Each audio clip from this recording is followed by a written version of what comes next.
Part 181. The Pentium Era, South to North. Author, Mei-Shi Niang. Chapter 1802. The address Mr. Su mentioned was a store selling mobile phones and phone cards. They rushed there immediately on Qingnian Avenue. When they got there, everyone was dumbfounded.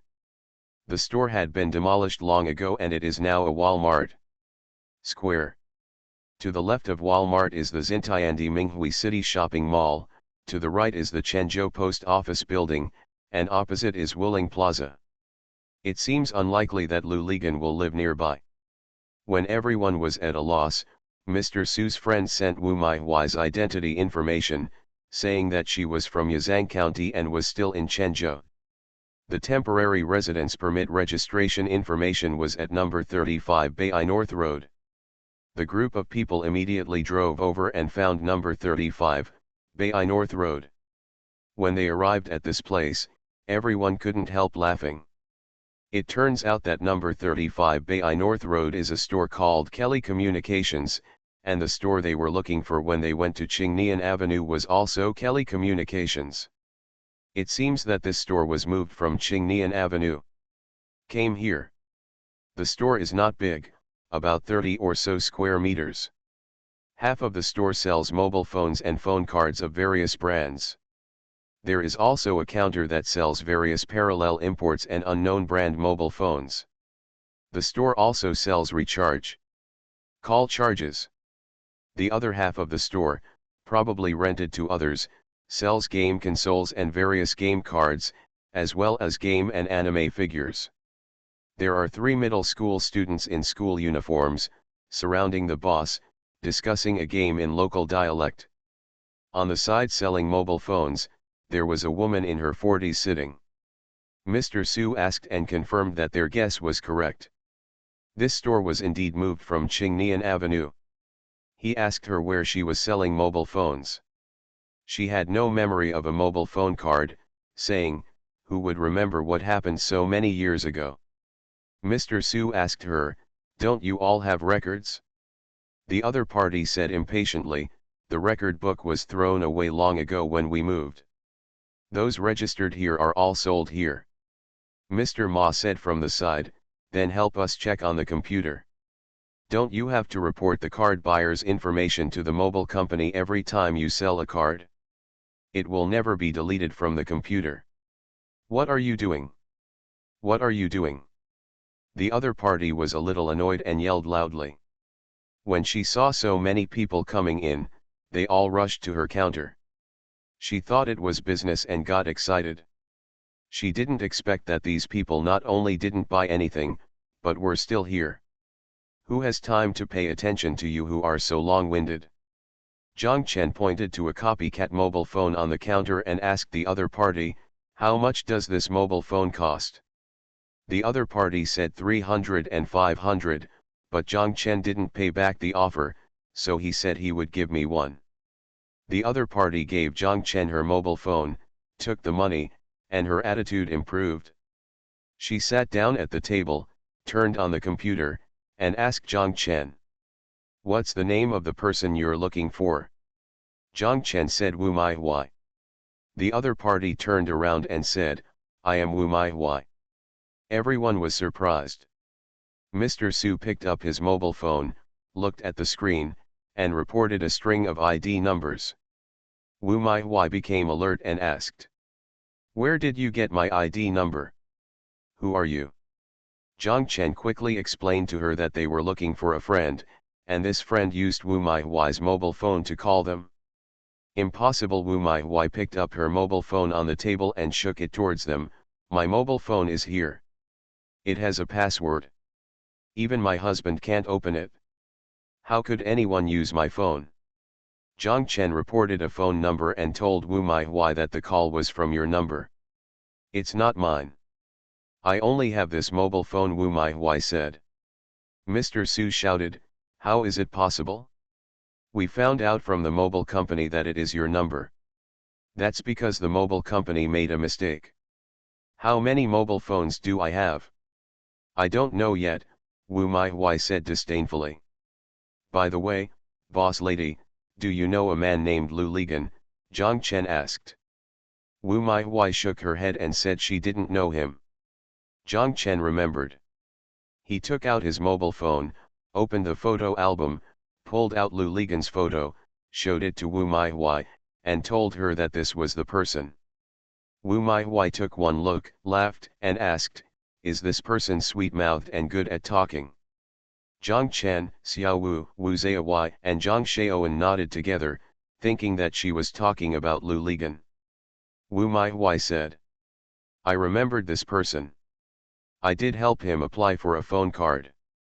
I used my ID card to apply for it. It took so long that I forgot about it just now. When I was still on Youth Avenue, this person said that his ID card and mobile phone were stolen. He wanted to buy a card and asked me if I could sell it to him. I said of course not." "Then why did you sell it to him again?" Zhang Chen asked.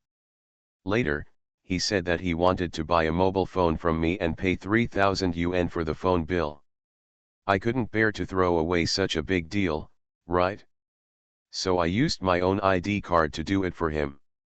A card, anyway, this kind of card is useless if there is no phone credit in it, and it will not be in arrears, so what does it matter?"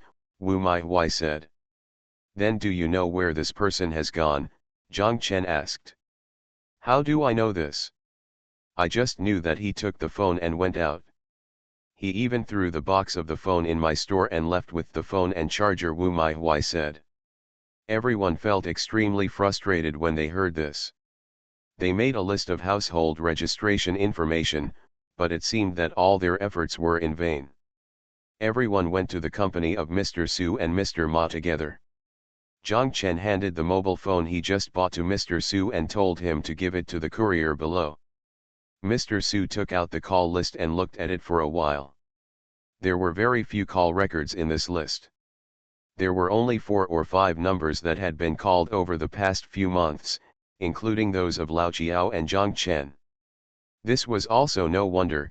When it comes to supermarket business, Wenwen and Qian are the ones who come forward. When it comes to farmhouse business, it's Guanhuan who comes forward. Inside the farmhouse, they use landlines or walkie-talkies. When Lu Ligan had frequent external contacts, it was when he was doing real estate. That was a few years ago and is not on this list at all. Wenwen and Qian, who were with Lu Ligan all day long, would not call him at all. When they called him intensively, his cell phone was already lying at the bottom of the reservoir with no record. Mr. Su and Zhang Chen said, "Don't worry. I will call and ask according to the call records on the list." Zhang Chen said yes. After dialing 2 times, the other party said they didn't know Lu Ligan, let alone anyone from Zhejiang. When I dialed again, the other party became impatient and yelled at the phone. Then he hung up the phone and dialed again. "Busy signal, the other party has blacklisted you." Zhang Chen and the others understood that since Lu Ligan didn't even need his ID card to buy a phone card, he would definitely not use his real name in life. You call someone you don't know and repeatedly ask him. Ask, the other party will definitely get angry, but he won't. Who knows what your purpose is for asking this, and who will tell you? More importantly, maybe Lu Ligan has already sealed his mouth. Whatever they can think of, that guy can also think of it. My friend, and I will say it again. As soon as Mr. Liu's phone is turned on again, we will find a way to locate him. He can't be turned off all the time. It's not like the underworld is looking for him. Why is there any need to hide like this? Mr. Su told Zhang Chen. Zhang Chen agreed, "Thank you for your hard work. It seems like this is all it can do." Wu Zaihui asked Mr. Su to print out Lu Ligan's photo, give each courier a copy, and ask in every community he went to. As long as he is still in Chenzhou, you can dig up and find him. If you can find this person, your Chenzhou branch is the outstanding company of the group this year. The reward is 600,000 yuan.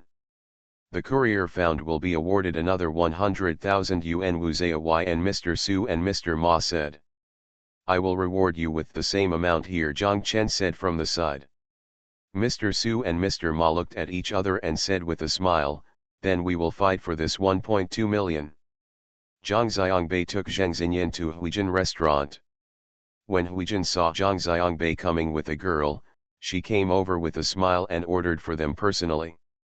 After Zhang Xiangbei ordered Wenzhou fried rice noodles, still thinking about what other dishes to order, he asked Zheng Xingxin, "What else do you want to eat?" Zheng Xingxin said, "As long as it's Chinese food, it's fine." Huijin looked at her and smiled, "No, I'll help you arrange it, Bei." Zhang Xiangbei quickly said yes, "Thank you Aunt Huijin." Zheng Xingxin was so excited about this meal that she said it was delicious. "Zhang Xiangbei, do you know how long it has been since I had such delicious food?" "Isn't it just over a month?" Zhang Xiangbei said. "No matter how I feel, it's been more than a year." Zheng Xinyan looked at Zhang Xiangbei again, and his eyes were a little red. Zhang Xiangbei knew that this month or so was a difficult adaptation period for Zheng Xinyan. He had gone through this process himself, and he knew it. At that time, he still had Aunt Xiaofang taking care of him, so he felt a little uncomfortable, not to mention that Zheng Xingxin was still alone in Boston. Zhang Xiangbei and Zheng Xingxin said, "Zheng Xingxin, you have to have confidence in yourself. Everything will be fine. You will be able to adapt in 3 months at the latest." Zheng Xingxin lowered his head and responded with a hum. "Anyway, Boston is not far from New Haven. You can come to my place to improve your life. I will also go to Boston to see you. I will also eat shitty burgers with you," Zhang Xiangbei said. "What does that famous saying say? By the way, no matter how hard it is, as long as there is someone to eat it with you, you won't feel the pain anymore." "Which celebrity said this, or is it a famous quote?" Zheng Xingxin asked. Zhang Xiangbei pointed his thumb at himself. Zheng Xingxin laughed and cursed, "I didn't expect you, Zhang Xiangbei, to be very coaxing and glib." "That's right, I just ate too much braised pork and my mouth is very oily," Zhang Xiangbei said. After the two of them finished eating, Zhang Xiangbei raised his hand to Huijin. Huijin came over and asked Zheng Xingxin with a smile, "How was your meal?" "It's so delicious," Zheng Xingxin said, "it's even better than what I've had in China." "Don't you miss home?" Huijin asked with a smile. "I don't want to anymore," Zheng Xingxin also laughed. Zhang Xiangbei was about to pay the bill, but Huijin said, "No, I'm treating you today." Zhang Xiangbei said quickly, "No, no, Aunt Huijin." "No, you still call me Aunt." Huijin smiled, "Bei, it's your first time to bring your girlfriend to my place for dinner. If I don't invite you, how can you explain to your father and Xiaofang?" Zhang Xiangbei blushed and was anxious to tell that Zheng Xingxin was not his girlfriend. Zheng Xingxin rushed to say, "Thank you Aunt Huijin." Huijin sent them out. When they arrived at the door, she leaned close to Zhang Xiangbei's ear and said, "Girls are pretty good. You should cherish them, Bei." Zhang Xiangbei was embarrassed and was about to explain, but Huijin had already returned to the shop with a smile. Zhang Xiangbei stood there in embarrassment. Zheng Xingxin looked at his silly look and kept laughing. He and Huijin had no way to explain, so Zhang Xiangbei hurriedly explained to Zheng Xingxin and stammered. "Zheng Xingxin, I promise I have not told Aunt Huijin that you are me, it is me." "What, if I were your girlfriend, would it embarrass you?" Zheng Xingxin stared at Zhang Xiangbei and asked. Zhang Xiangbei was stunned, not knowing how to answer. "Thank you ZDLM001, Zheng Kishan, and 2 fish for the reward. Thank you for the loving night, hoo, musicking, Tian Wei, Evergreen Yan Dotty, book friend 1610071059430064, reader 11844471796111032232, happy, Zongkai 727, Mike, Tony Qi, Zipanjiang 1, once the CA, light and thin, small fish daddy, The book is a pack of medicine, Luo Luo Wu Chen Yi Hua Yi Shi Shi, Dong Long Dong, the little brother who eats fish, WXD 121, Huan Yu Len Muo, and How, Book Friends 201905281830305444, Crush Killer VIP, Jinwi Raiwichi, Book Friends 202009031727593111. 2019011802522434, 20180803030256355047, 1612032032027737, 16112223501799, at Invisible Man, Broken Dreams in the Void, Zhengji, Xiao Xiao, Tiger, Shi Yitan, Mu, Wonkingsi, Brokeback Mountain, monthly pass from reader 1297873838407110656. Thanks for all the votes and reading. I wish you all good health. The Pentium Era, South to North. Author, Mei Shi Niang. Chapter 1803. Zhang Xiangbei and Zheng Xingxin originally wanted to stay in New York for one night. After dinner, Zhang Xiangbei took Zheng Xingxin to the nearby High Line Park for a stroll. There, they listened to two groups of rap lovers singing duets. The two of them listened with great interest. Zhang Xiangbei and Zheng Xingxin said that if you can hear clearly what they are singing, your English will be passed. I can't even hear Zhou clearly, but I can still hear them clearly, Zheng Xingxin said. They are easier to understand than Zhou, but there are too many bad words in them that you can't hear in Massachusetts, Zhang Xiangbei said. I understand. Do I want to hang out in the back kitchen with you more? Zheng Xingxin asked. Zhang Xiangbei nodded repeatedly, yes, yes. The two of them stood there, listening, while Zhang Xiangbei translated for Zheng Xingxin. Zheng Xingxin felt that his listening skills had really improved very quickly. The two groups fought for more than 2 hours, humming the 18 generations of each other's ancestors and all the women in the family. They even boasted that they could drive an aircraft carrier to the moon. In the end, they were exhausted and couldn't compete.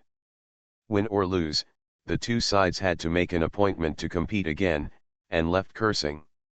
Zhang Xiangbei took Zheng Xingxin and was about to leave. By this time, it was already past 10 o'clock in the evening. The two of them came down from the High Line. Zheng Xingxin suddenly said that she didn't want to live in New York, but wanted to go back to Zhang Xiangbei's home in New Haven, which was more upscale than all the hotels in New York. Zhang Xiangbei said yes, then we will go back. It was too late, there were no buses from New York to New Haven, and the nearest train was in the middle of the night. Zhang Xiangbei found a taxi to take them to New Haven. When they got to the car, Zhang Xiangbei and Zheng Xingxin were sitting in the back seat. Both of them were a little tired. Zhang Xiangbei felt a little dizzy. Then he remembered that he had just returned from China and was not yet jet-lagged. Due to jet lag, Zhang Xiangbei couldn't help but cursed himself in his heart. When he got off the plane, he saw Zheng Xingxin. He talked to her and took her to eat and play. He even forgot about what Xiang Nan had told her to call her when he arrived. Most of the day had passed.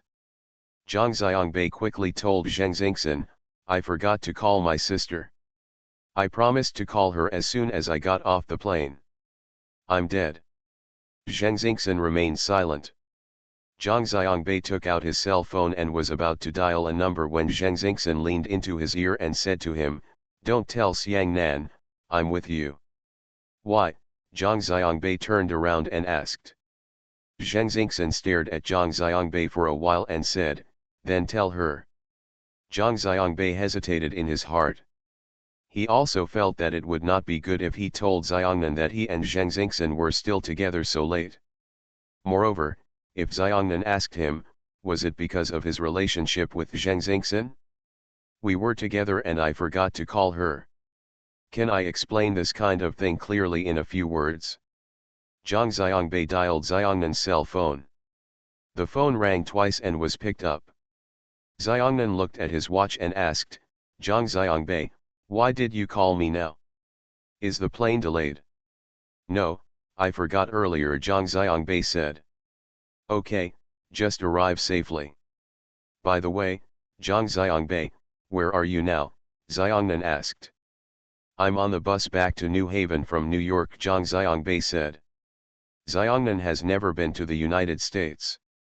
She doesn't know the traffic conditions here, let alone what kind of car Zhang Xiangbei is taking. Besides, it's almost noon now. Xiongnan is very busy in the office. Xiongnan said, okay, then be careful on the road, Zhang Xiangbei. I understand, Zhang Xiangbei said. I'm very busy here, people are coming and going, so I'm going to die, Xiangnan said. Zhang Xiangbei said yes. After hanging up the phone, Zhang Xingxin chuckled and came closer to ask, why didn't you tell Xiangnan that I was also in the car? If it weren't for the darkness in the carriage, Zhang Xingxin would definitely have seen that Zhang Xiangbei's face suddenly turned red after he said this. By the way, Zhang Xiangbei, why didn't you call me Sister Xiongnan? After a while, Zhang Xingxin asked again. Zhang Xiangbei was stunned. He recalled the conversation they had just had. It was true that he did not call Xiongnan sister. However, when talking on the phone before, including in normal conversation, the word sister was used. Even Zhang Xingxin and Zhou Ruyi, two close friends of Xiongnan, knew what Zhang Xiangbei was talking about. Zhang Xiangbei said nothing, and Zhang Xingxin seemed to be in high spirits. He leaned his head against the car window and hummed softly. Zhang Xiangbei's thoughts were flying. He remembered that he seemed to be at Pudong Airport, and the word sister had already reached his throat, and suddenly he couldn't shout out. Then he remembered that at Pudong Airport, Xiongnan pulled him, and the two hugged him. When they were together, Zhang Xiangbei felt that this hug was different from before. Zhang Xiangbei couldn't tell what was different. I just feel that when I think of that hug and Xiangnan now, I feel a sour feeling in my heart, which makes me want to cry. Zhang Xiangbei tilted his head back and closed his eyes. He was afraid that he would really cry. That would be too embarrassing. Zhang Xingxin was humming, and at some point, he tried to hum the rap they heard on the high line. The melody and rhythm of the rap were the same, making it easy to learn. The difference was in the words. Zhang Xingxin tried. After singing for a while, he burst into laughter. Zhang Xiangbei, how do you like my singing? Zhang Xingxin said. Zhang Xiangbei closed his eyes and said nothing, pretending to be asleep. Zhang Xiangbei, are you asleep? Zhang Xingxin approached Zhang Xiangbei and asked, his face almost touching Zhang Xiangbei's, and his breath was on Zhang Xiangbei's cheek. Zhang Xiangbei could only continue to pretend to be asleep. He really fell asleep. Zhang Xingxin muttered to herself, and then she hummed a song again. It was still the tunes of those rappers, but the words were added by herself, in a mixture of Chinese and English. She hummed softly. Zhang Xiangbei tried hard to think. I couldn't hear what she was humming clearly. After a while, she stopped humming and sighed in the darkness. Then, she moved her body towards Zhang Xiangbei, and her head rested on Zhang Xiangbei's shoulder. Zhang Xiangbei felt very worried. He was so scared that he didn't dare to move. His whole body was tense. He had no other choice but to continue pretending to sleep. Fortunately, after a while, Zhang Xingxin breathed evenly, and she seemed to really fall asleep, and Zhang Xiangbei slowly relaxed. Zhang Xiangbei was really sleepy, and after a while, he fell asleep. The taxi driver drove very slowly, and seemed to have refueled the car on the way. He threw two sleeping Chinese people in the car, and went to a roadside shop to drink a bottle of beer and eat a burger, and then came back to continue. Open. It was more than 130 kilometers from New York to New Haven, a 2-hour journey during the day, and he drove more than 3 hours to get there. It was already past 2 o'clock when Zhang Xiangbei and Zhang Xingxin returned home. Fortunately, They had slept on the road and were both awake at this time. Zheng Xinyan seemed particularly happy. As soon as he entered the house, he took out all the things inside. Open the doors, turn on all the lights, turn around and ask Zhang Xiangbei. Tell me, is this place more comfortable than a hotel in New York? Zhang Xiangbei said yes. Am I wise or not? Zhang Xiangbei said, Yingming, so wise, you are almost catching up with the party. Then what reward do you have for me? Zheng Xingxin asked. Zhang Xiangbei thought for a while and asked Zheng Xingxin, are you hungry? I'm hungry. Do you have something to feed me? Zheng Xingxin asked. Zhang Xiangbei walked to the refrigerator and opened both doors of the refrigerator. The freezer on the right half of the refrigerator had been emptied before Zhang Xiangbei went back. The freezer on the left half still contained steaks frozen there. Zhang Xiangbei took out the steak and said to Zheng Xingxin, do you want me to fry the steak? Zheng Xingxin scolded, when you melt the ice, it will be bright outside, we might as well go out for breakfast. No, I have a way to quickly thaw it, Zhang Xiangbei said. Zheng Xingxin said yes, as long as you can fry it, I will have the appetite to eat it. It's up to me, Zhang Xiangbei said proudly, learn from it. This is the wisdom of working people. I often do this. Zhang Xiangbei added water to the pot, lit the gas, then found 2 food bags, put 2 pieces of steak into the food bag, tied the mouth of the bag tightly, then put the 2 bags of steak into the pot, and the water boiled, beeping for a while. Zhang Xiangbei turned off the gas, took out the 2 bags of steak with chopsticks, put them under the faucet to cool down, and then opened the bags. The steak inside had melted. Yes, Zhang Xiangbei, you, a working man, can really do it, Zheng Xingxin shouted, and Zhang Xiangbei chuckled. Taking the frying pan and butter, Zhang Xiangbei started frying the steak. Zheng Xingxin said, I'll make the coffee. Aren't you ready to sleep? Zhang Xiangbei asked. Whatever, there's nothing to do tomorrow anyway, so we're just here to sleep in, Zheng Xingxin said. Besides, it doesn't seem right to eat such a big piece of Zhang steak and then go to bed right away, right, working people? Zhang Xiangbei was right, you are the working woman who is the wisest. Of course, Zheng Xingxin smiled proudly. Zhang Xiangbei's steak was fried, Zheng Xingxin's coffee was also brewed, and the coffee and steak were placed on both sides of the table. Zheng Xingxin asked. Zhang Xiangbei, you don't even have red wine, do you? We have this, Zhang Xiangbei said, walked away, and came back with a bottle of red wine and a glass.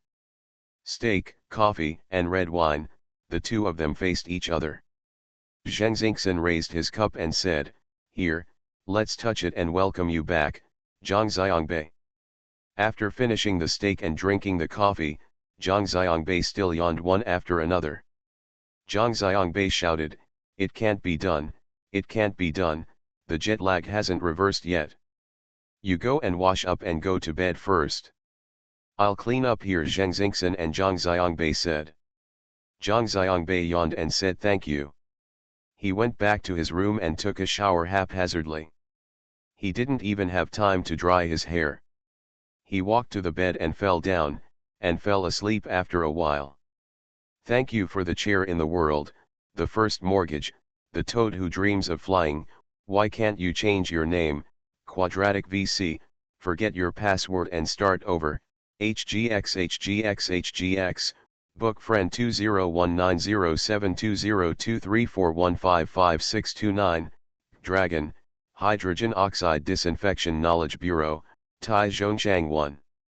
Look at the landscape, my heart will fall for you, the sky will clear after the free rain, Kajin, the flying bat, happy, book friend 1604302242542983, 201804051029497115, very attentive 333, Cup Guy API, Yins Hirong, Do Bao Bao, De Ji Lao, Lu, Zi Zhen Yu, Er Mao, Big Short-Legged Monster, Lao Chen Tang, Book Friends 201906211331102536, Gongzimianzi, Humor Tribe, Ba Liang, Romantic Sakura Chin Fan Shu, Love Purple, Everyday Books, Doll Tin Soldiers, 3 o'clock in the middle of the night.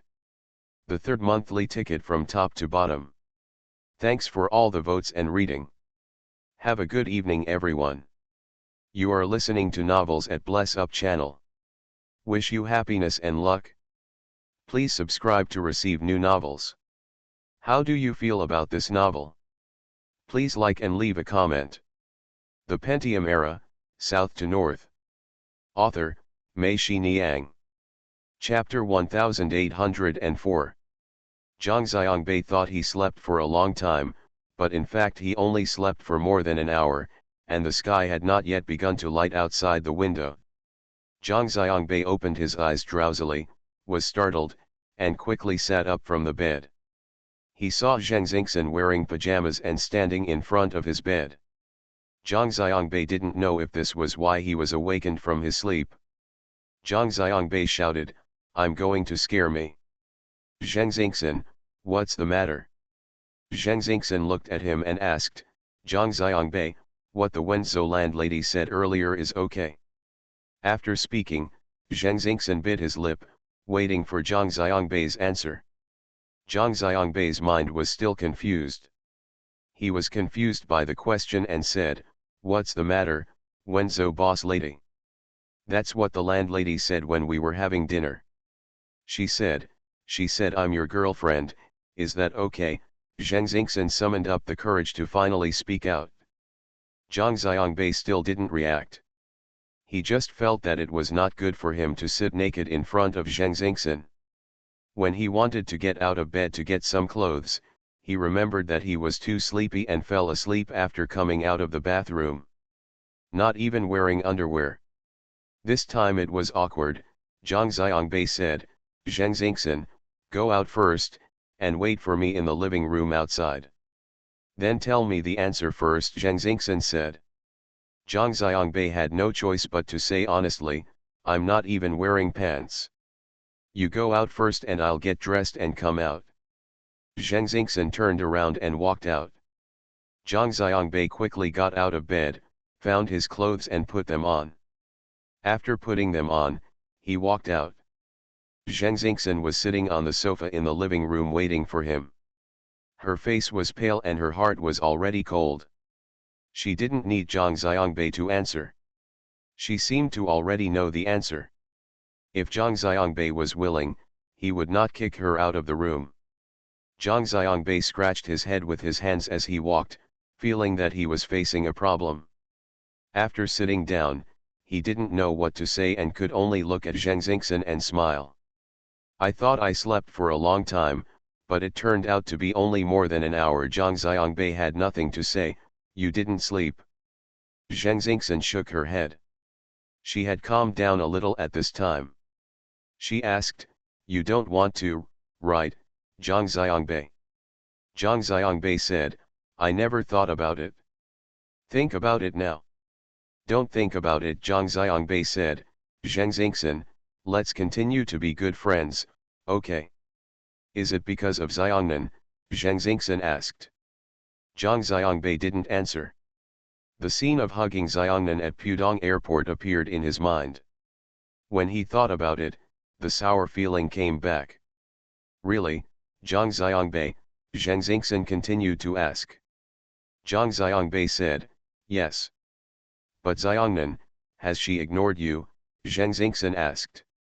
Zhang Xiangbei shook his head and said, "I don't know, but if I need a girlfriend, it must be her. I won't have any other considerations." "Okay, I understand." Zhang Xingxin nodded. The two sat in silence for a while, and Zhang Xiangbei said, "Then I'm going to sleep." Zhang Xingxin said Zhang Xiangbei stood up and said to Zhang Xingxin, "You should sleep too." Zhang Xingxin sat without saying a word, and Zhang Xiangbei walked back to his room. When Zhang Xiangbei woke up again, he didn't dare to open his eyes for a while. He was worried that when he opened his eyes, he saw Zhang Xingxin standing in front of his bed again. He pricked up his ears and listened quietly for a while, but there was no movement around him. No, then I opened my eyes. There was no one in front of the bed, so Zhang Xiangbei breathed a sigh of relief. Zhang Xiangbei got dressed and went to the bathroom. After washing up, he walked out. The living room was empty. Zhang Xiangbei stretched his head to look at Zheng Xingxin's room. The door was closed. Zhang Xiangbei walked to the sofa in the living room and sat down. He looked at his watch and saw that it was already past 12 noon. There was no food in the refrigerator. They had to either go to the supermarket to buy something or eat out. Zhang Xiangbei sat and waited for another 10 minutes, stood up, walked to the door of Zheng Xingxin's room, knocked on the door, and shouted, "Zheng Xingxin, get up, let's go out to eat." The room was quiet. Zhang Xiangbei knocked on the door louder. After a pause, there was still no movement in the room. Zhang Xiangbei tried to push the door. The door opened. The curtains in the room had been opened and the light was bright. Zhang Xiangbei looked at the bed.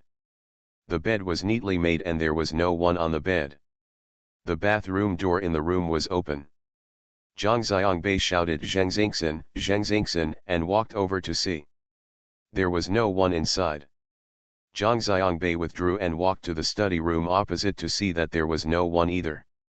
Zhang Xiangbei walked back to the sofa and sat down, picked up his mobile phone, and dialed Zheng Xingxin's number. The phone rang, but no one answered it until there was a rapid beep sound. Zhang Xiangbei dialed again, and the phone rang for a long time. Finally, it was picked up, and Zheng Xingxin's muffled voice came from inside, "Hello. Zheng Xingxin, where have you been?" Zhang Xiangbei asked. There was silence on the phone for a while, and then Zheng Xingxin said, "I'm going back to Boston." "Why did you leave?" Zhang Xiangbei asked urgently. "I also asked you to go out for dinner together." "Why should I keep it?" Zheng Xingxin sighed on the phone, and then said, "Zhang Xiangbei, thank you." "Zheng Xingxin, have you already got on the bus?" Zhang Xiangbei asked. Zheng Xingxin said, "If you go back to Boston now, won't you have nothing to do alone?" Zhang Xiangbei said, and there was silence on the other side of the phone. Zhang Xiangbei continued, "Zheng Xingxin, ask the driver to find a place to stop for you, and I will drive over to pick you up."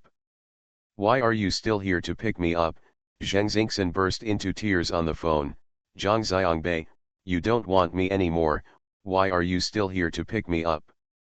Zhang Chen and the others stayed in Chenzhou for 2 days and returned to Hangzhou. The task of finding Lu Ligan could only be left to Mr. Su and Mr. Ma. Zhang Chen felt a little unwilling. If he had not had to go back, he would have wanted to search here for a few more days, but time did not allow it. The Yongcheng Center has been built, and the Yongcheng Wu Opera Troupe has also moved to the Yongcheng Center. The day after tomorrow, the Yongcheng city government came forward to hold a grand opening ceremony of the Yongcheng Center. Zhang Chen originally meant that Tan Shuhen could attend it. But Sun Jing called him many times and told him, "Old classmate, you must come to the ceremony. If you don't come, my secretary and the mayor will have no way to explain it." Sun Jin said, "The opening of Yongcheng Center is not as simple as the opening of a hotel or a supermarket, but a part of our cultural life in Yongcheng. It's a big event. If you don't come, old classmate, don't blame me for being rude." "Why, you want to fall out with me again?" Zhang Chen asked with a smile. "Yes, no problem." "How is it?" "You are so threatening, how dare I not come?" Zhang Chen said. Sun Jin smiled and said, "It's good that you know. The completion of Yongcheng Center not only gives Yongcheng Wu Opera Troupe its own performance venue, office, and rehearsal space, but also gives Yongcheng people finally the long-awaited luxury movie theater like Hangzhou. In particular, this also marks the successful restructuring of Yongcheng Wu Opera Troupe and Yongcheng Theater, so Sun Jin is not wrong in saying that this is a major event in Yongcheng's cultural life. Zhang Chen was anxious to return to Hangzhou, but there was one more thing. They had begun the renovation of the Banmushan Hotel upstairs in the dynamic zone of Hangzhou.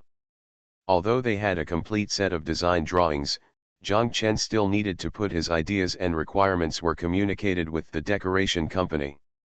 When Zhang Chen designed, he had a complete scene in mind, but the construction team did not.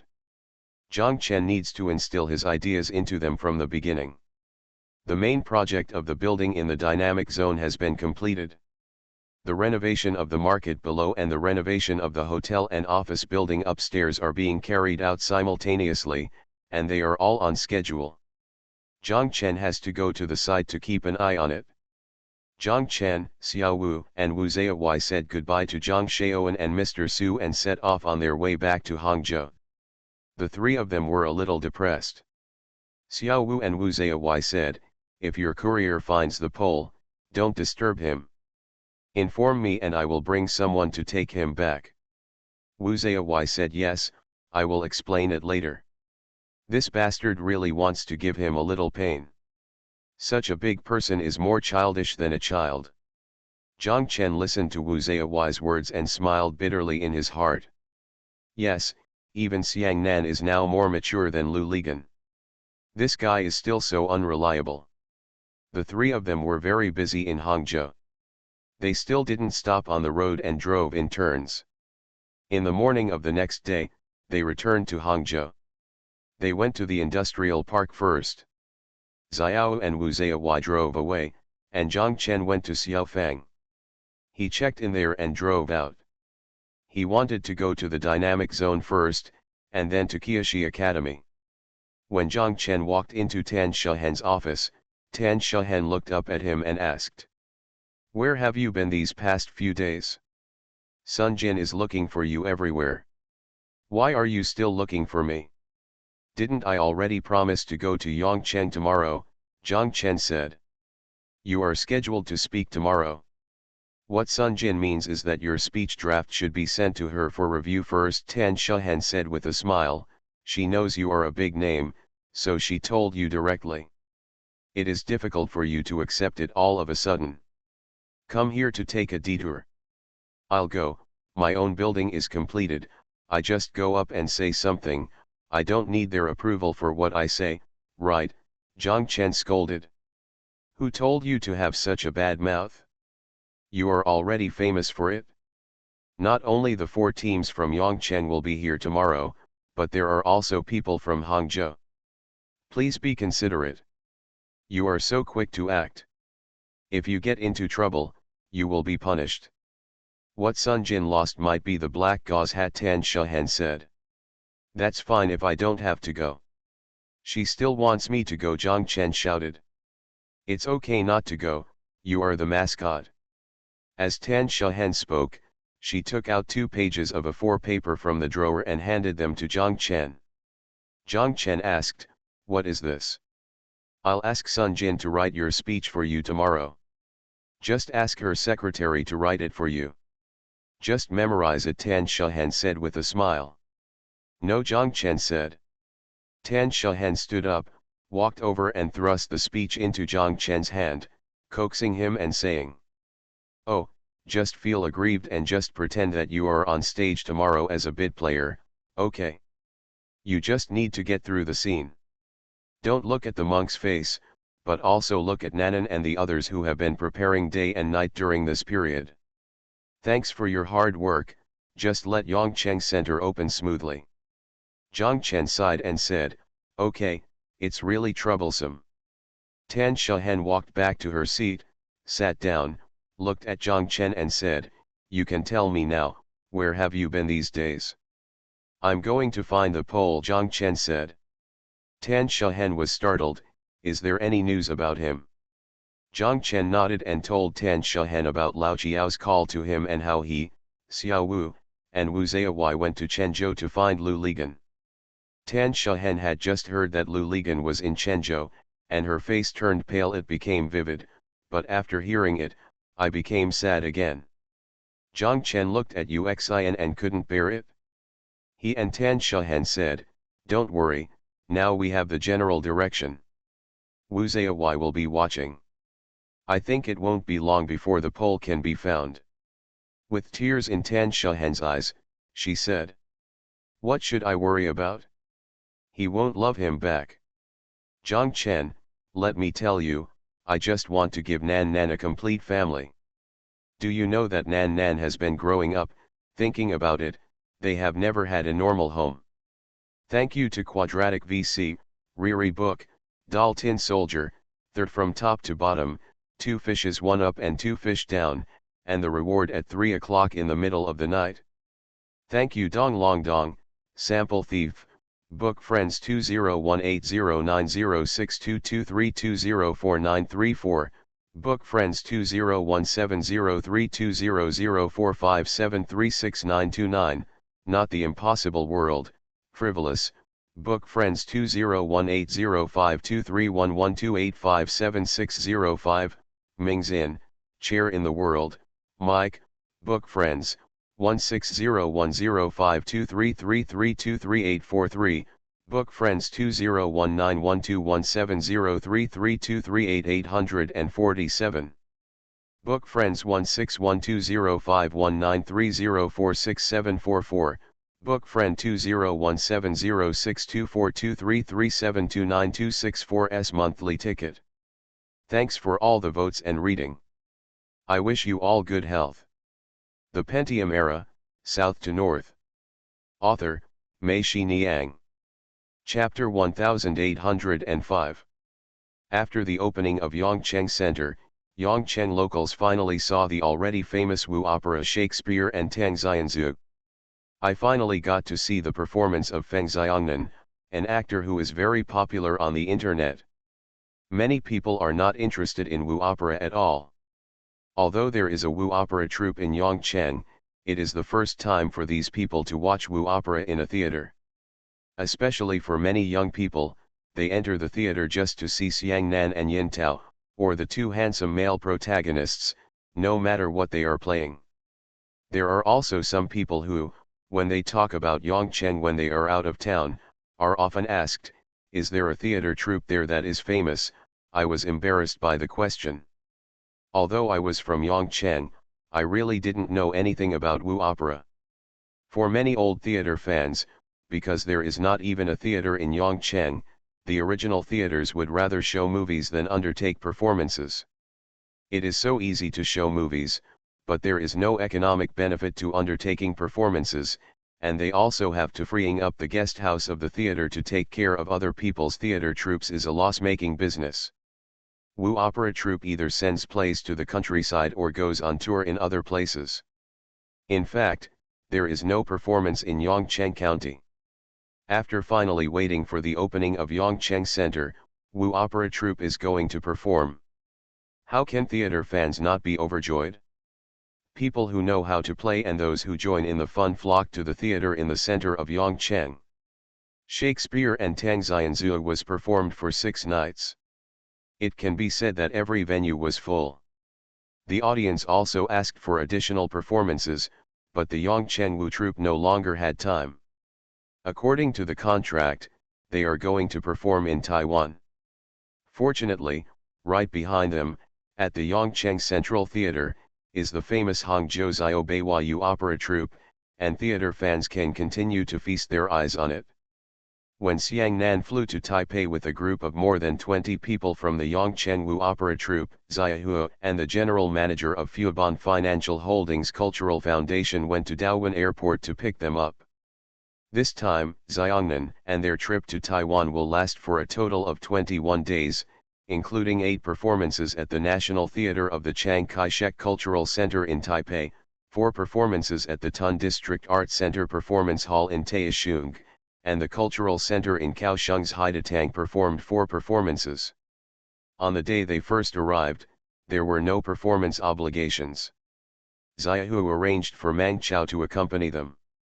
They first went to visit the Forbidden City, and then returned to the 101 building to visit 101 and their Fubon Financial Holdings. In the evening, Xiaohu invited the whole group to visit the 101 building on the 8th, have dinner at Xinyu restaurant on the 15th floor. When they arrived at Xiaohu's office, the group was stunned by the luxury and grandeur of Xiaohu's office. Yin Tao quietly said to Xiaohu, What should I do? You are such a domineering president that I don't even dare to bark at you. Xiahua smiled and said, "You're welcome, I quite like it." Yin Tao said, "Forget it, this is not Yongchang, and it would not be good if your people heard it." Xiahua smiled, non-committal. In the following days, when Xiang Nan and the others were performing in Taipei, Mang Chao took the rest of the troupe to Shilin Night Market after the performance every night. A few friends he played with when he was in mainland China traveled all over Taipei, going to one place in one night. In order to avoid meeting other group members, when Mang Chao took others to Shilin Night Market, Xiahua took Xiang Nan and others to Yongkang or Reihe Night Market. When Mang Chao and others arrived in Yongkang, Xiahua took Xiang Nan with him. They went to Linjiang or Ningxia Night Market, and everyone seemed to be playing hide and seek. In fact, it was Mang Chao and Xiahua who were planning through text messages. When they got tired of visiting the night market, Xiahua took them to nightclubs and light bookstores for coffee. They went out at almost midnight every day and returned to the hotel in the early morning. Fortunately, their performances were all at night, so they had nothing to do during the day and could still get enough sleep. In addition to the play Shakespeare and Tang Xianzu, there are so many performances that everyone can play it with their eyes closed. Except for the first day when they need to walk around the stage and become familiar with the stage of the Zhongzheng Theater, there are no other times during the day. Need to rehearse. When Xiangnan and the others went to perform in Taisheng and Kaohsiung, Xiahua also went there. Except for the different cities, the content of daily life was similar, including various night markets. Yin Tao asked Xiahua, "Do you Taiwanese only know how to eat? Why are there night markets everywhere?" Xiahua said, "Yes, night markets are an integral part of our Taiwanese life. Don't mention these cities, you just go to counties like Xi and Yunlin. In addition to night clubs, there are also night markets for nightlife. By the way, isn't it the same in Yongchang? How do I remember that when I went to Yongchang, we had late night snacks every night?" Yin Tao rolled her eyes at Xiahua, and she said, "Okay, it's our Chinese nightlife, which consists of late night snacks, okay." The performance of Shakespeare and Tang Xianzu by the Yongchengwu Opera Troupe in Taiwan caused a sensation, and the United Daily News and China Times both made special reports. TVBS, Zhongtian TV, and Dongsan TV followed them and made follow-up reports.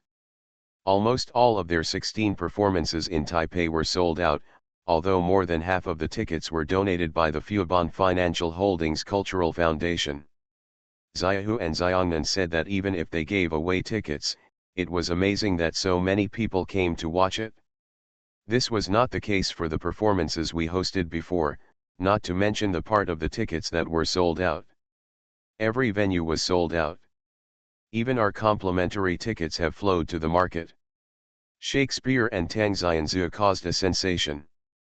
The two female leads, Xiang Nan and Yin Tao, naturally attracted everyone's attention in Taiwan. The two of them were invited to participate in a TV program. To their surprise, the program ended. The TV station editors and guests on the show told them privately that you don't look like mainlanders at all. "What do you think mainlanders should be like?" Xiang Nan asked with a smile. "Are they poor and stupid?" The other party blushed and quickly said no, but Xiang Nan understood in his heart that it was, in fact. Yin Tao scolded quietly from the side, "These Taiwanese people, don't they know that Taipei looks like a countryside when compared with Hangzhou, let alone Shanghai?" Xiang Nan quickly winked at her to tell her to shut up. After their performance in Kaohsiung, everyone took the high-speed train back to Taipei. They stayed in Taipei for one night and returned to the mainland the next day. That night, Xiahua invited everyone to have dinner at a seafood restaurant in the 101 building to celebrate Yongchengwu. The troupe's performance in Taipei came to a successful conclusion. During the meal, the general manager of the foundation gave everyone a red envelope, which contained NT$80,000. He told them that this was a bonus given by their foundation. Everyone was going back to the mainland tomorrow and they could go there later. Buy some specialties and gifts for your family. Everyone cheered. After dinner, Mang Chao took everyone to Ximending. Xiaohu invited Xiongnan and the others to go upstairs and sit in his office. As soon as the four of them sat down and drank 2 sips of water, Yin Tao winked at Ding Yusong. Then he stood up and said to Ding Yusong, "Come on, you accompany me to go shopping downstairs." Ding Yusong quickly said okay. Xiang Nan picked up his red envelope, handed it to Yin Tao and said, "I'll give this to you too." Yin Tao said, "Ha, today we are going to go shopping." The 2 people walked out, and Xiaohu and Xiongnan were the only 2 people left in the office. For so many days, there had been many people around them, so they were alone. Not getting used to it, both of them were a little embarrassed and didn't know what to say. Xiang Nan could only turn his head and look at the night sky in Taipei outside. Sitting here and looking out, the night sky in Taipei is not that good, because it is really just the night sky and no other buildings can be seen. "How are you now?" Xiang Nan asked. "It's okay," Xiaohu said, "what about you?" "Okay, I'm finally done with my work. I've moved in and settled a big event. When we get back from Taiwan, we can start rehearsing new plays," Xiang Nan said. "I still like to rehearse new plays." "I know." "What do you know?" Xiang Nan asked. "I know you like to rehearse new plays," Xiaohu said, and the 2 of them laughed, and then fell silent again. After a while, Xiaohu said, "You have to go back tomorrow." "Yes," Xiang Nan said. "It's great when you are here. I can follow you every day. It feels like I am back to the time when I was on the mainland," Xiaohu said. Xiang Nan couldn't help laughing and blushed slightly. "Why are you laughing?" Xiaohu asked.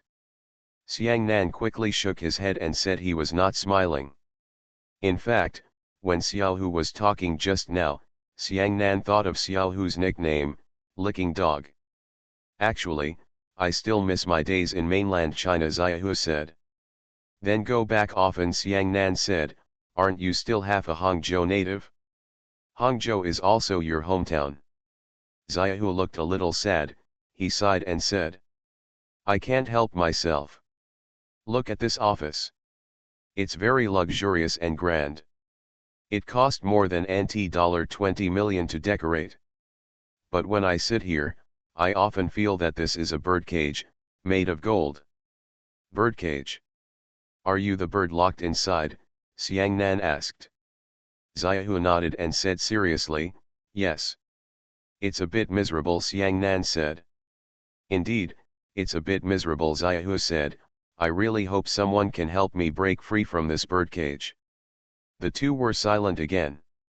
After a while, Xiaohu said, "Xiang Nan, I'm going to take the liberty to say something.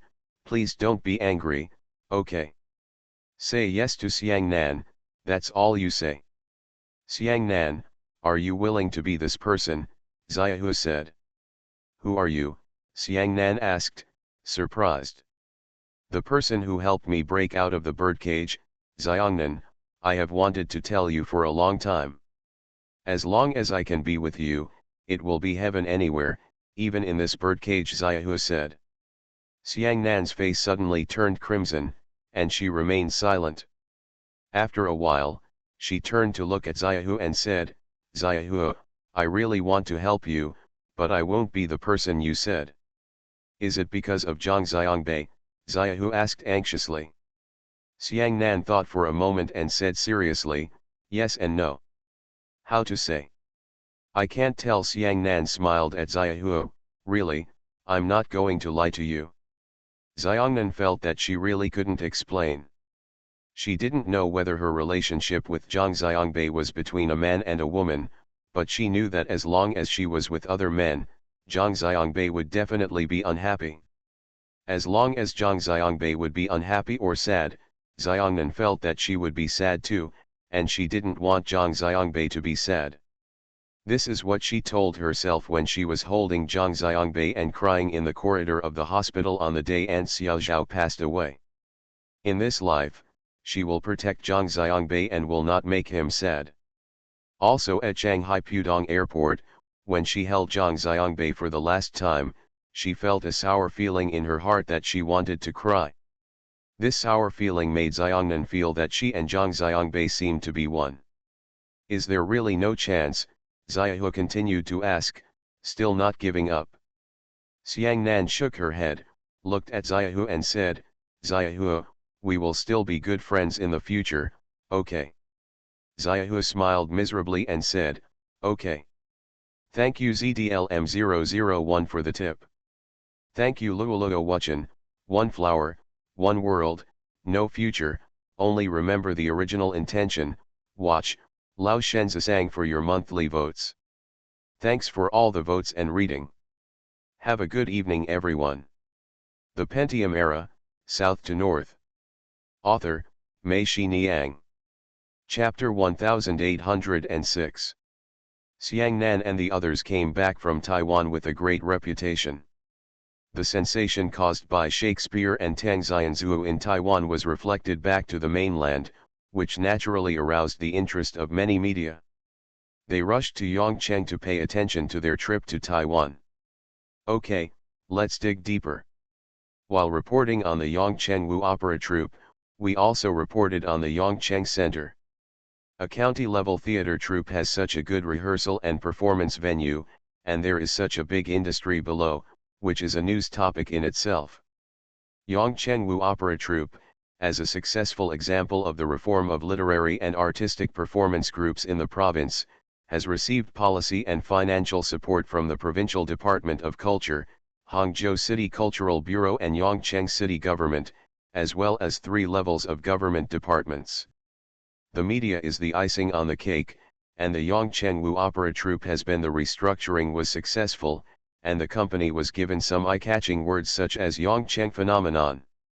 After the opening of hotels, supermarkets, and movie theaters in Yongcheng Center, business has been booming, and the rental income from property rentals has also been very good. Yongcheng Wu Opera Troupe Performance Co., Limited has a lot of income every day, and Xiangnan is seeing more and more in his account. Qian was a little confused. She ran to Hangzhou and asked Zhang Chen and Tan Shehen if their troupe could use the money themselves. Zhang Chen said with a smile, the original purpose of investing in the construction of Yongcheng Center was to turn the theater troupe into a hen that can lay eggs by itself, so that it can have other income and support itself. We have never thought about it, nor have we expected it. What benefits can you bring to us? How about it, Nanan? Now the troupe has no problem supporting itself, right? No problem, I can still make a lot of money every year, Xiangnan said. What, you want to rehearse a new play? Zhang Chen asked. It doesn't cost much to arrange new plays. The sponsorship from Fubon Financial Holdings alone is enough. Now that we are arranging new plays, there are subsidies from the Provincial Department of Culture, Hangzhou City Cultural Bureau and Yongcheng City Government, which is enough, Xiangnan said. Then what else do you want to do? Zhang Chen asked. He knew that Xiangnan came to him and must have some plan. Uncle, don't we have our own theater now? I was thinking that we can use this theater to turn Yongcheng into a national drama center. We can actively invite many excellent domestic theater troupes to come to our theater. Performances are not limited to genres, Xiangnan said, there is just one problem. Most theater troupes today are having a hard time.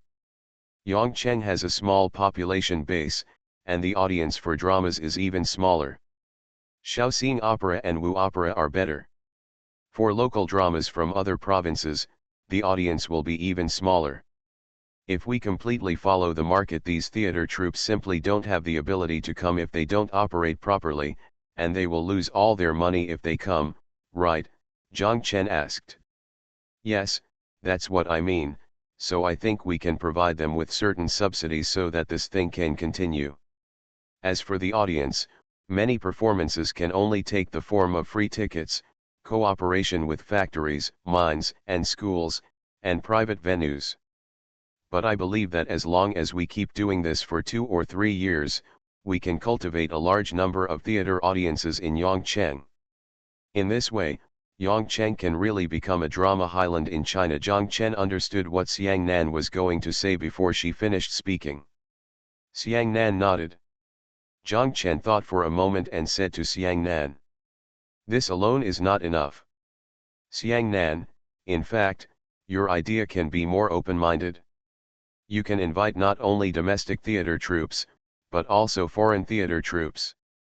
Also, you can contact various domestic art academies to send their students graduates. The performances should also be put here, so that Yongcheng Center can establish its own position in this industry." "Uncle, your idea is great," Xiang Nan said. "Okay. I still have ideas." Zhang Chen smiled. "Speak quickly, Uncle," Xiang Nan urged. "Our center in Yongcheng also has a geographical advantage. Our entrance is the cultural square.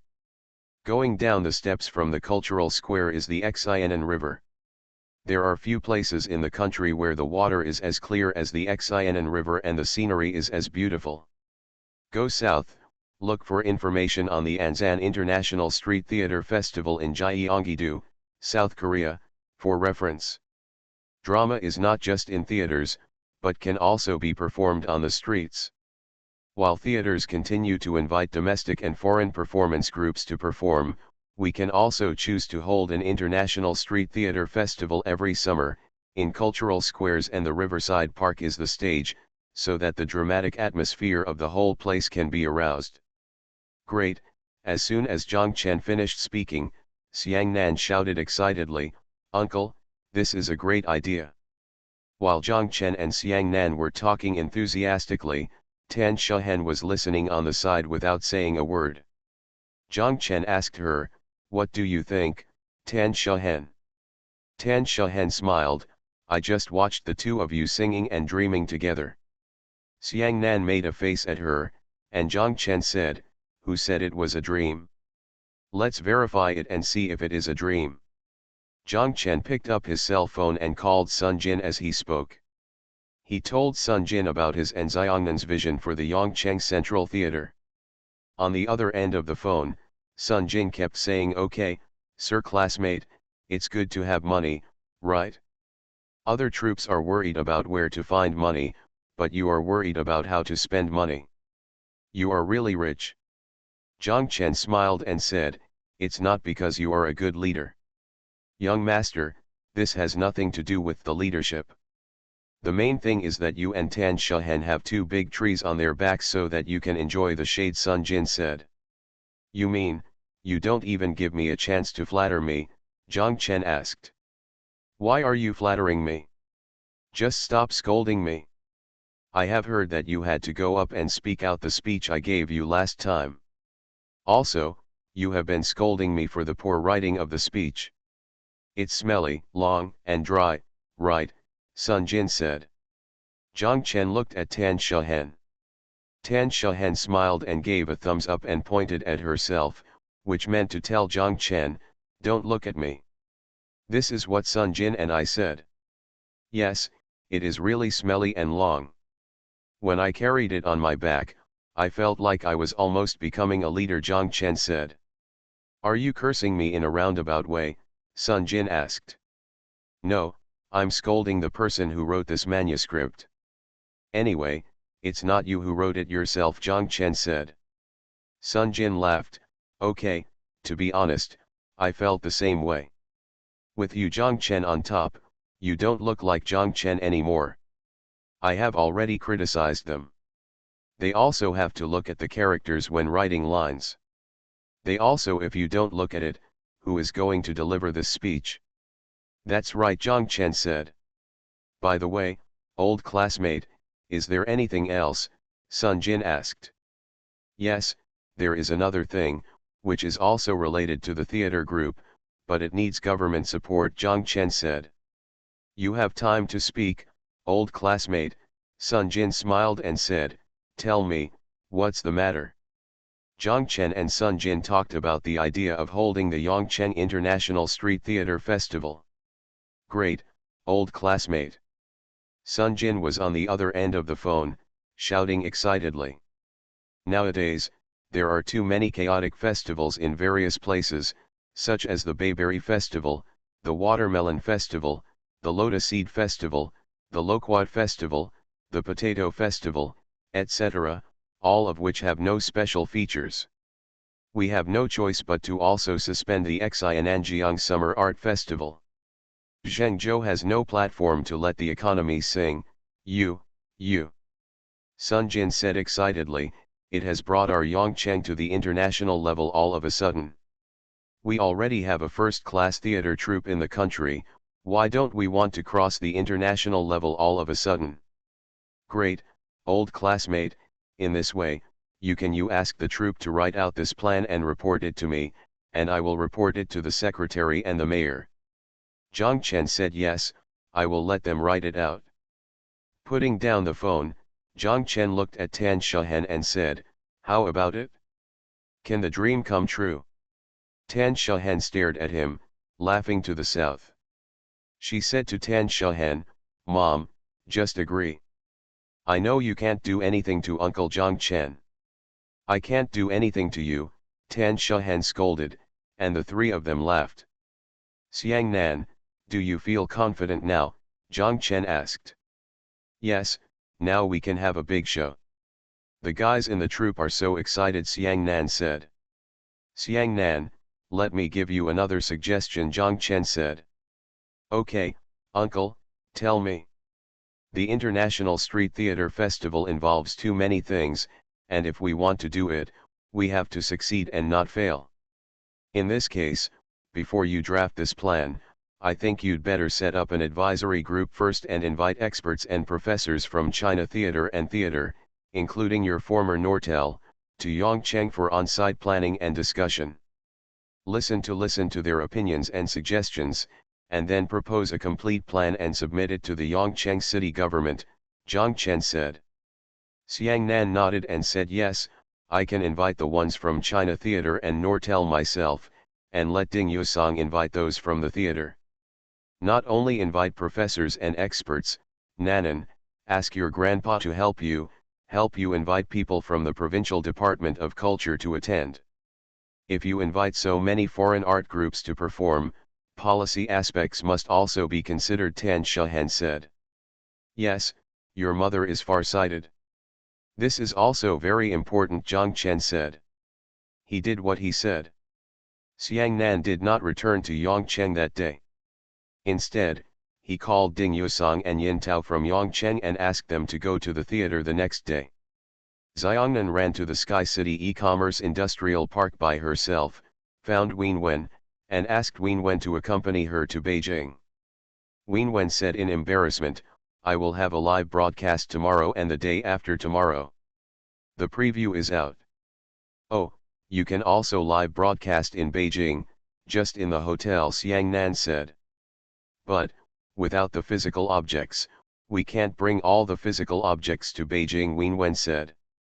Xiang Nan thought for a while and then said, I have an idea.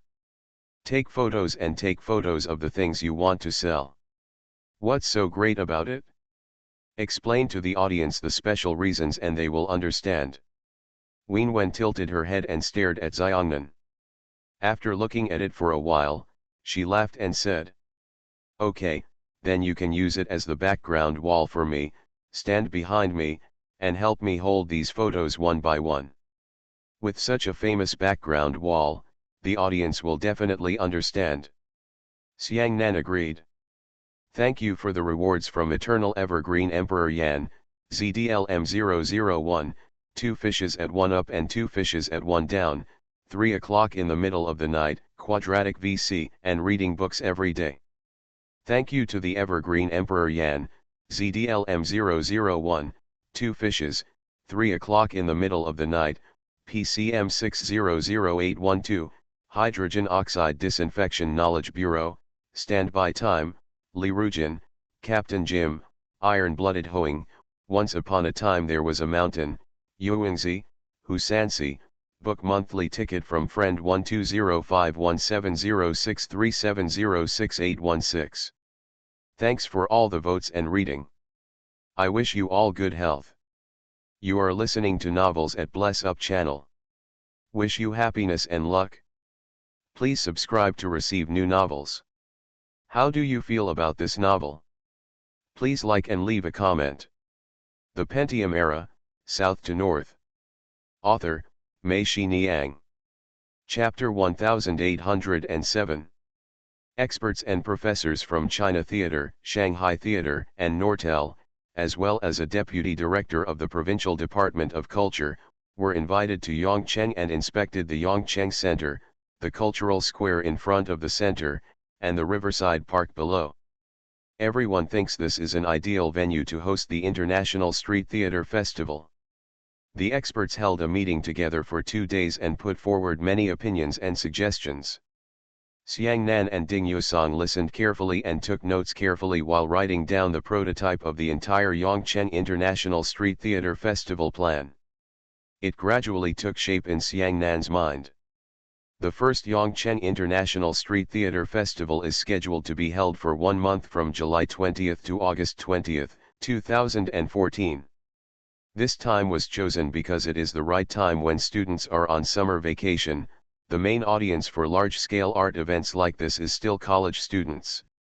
I came to participate in the Yongcheng International Street Theater Festival and also visited the Qiandao Lake next to it. This place will definitely become the first choice destination for college students to travel during the summer vacation in the coming year. The experts also provided a long list of more than 100 performance groups from all over the world. This is a performance group invited by the organizer. They will also open on the official website of the Yongcheng International Street Theater Festival. The registration hotline accepts self-registrations from various professional and amateur performance groups around the world. After the expert meeting, according to Sun Jin's request, Xiangnan and the others wrote 2 plans. One was a plan to build Yongcheng into a nationally renowned drama center based on the Yongcheng Central Theater and the Yongcheng Wu Opera Troupe. There is a plan for holding the Yongcheng International Street Theater Festival. Sun Jin, the deputy mayor of Yongcheng in charge of culture, education, and health, is not a member of the municipal standing committee, but she attended the standing committee meeting. At the meeting, Sun Jin reported the Yongcheng Wu Opera Troupe's 2 plans to the municipal standing committee members. The standing committee members present at the meeting, after hearing this, they all became excited. The secretary gently patted the armrest of the sofa with the palm of his right hand and said to everyone, "I didn't expect that our Yongcheng Wu Opera Troupe is really a socially responsible enterprise. They use their operating income to give back to the society in this way.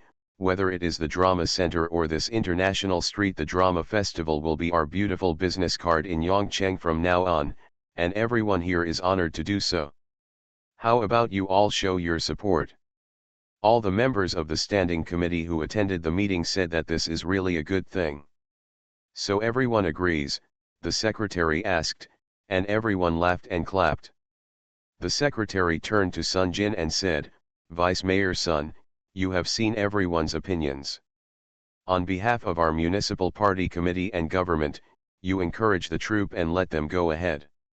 Sun Jin said, "Yes, I will be responsible for conveying the message." The secretary then told everyone nodded today, but we will not deny it when the time comes. Every department and every comrade of ours must wholeheartedly support these 2 activities and support the Yongcheng Wu Opera Troupe. Everyone says this is natural.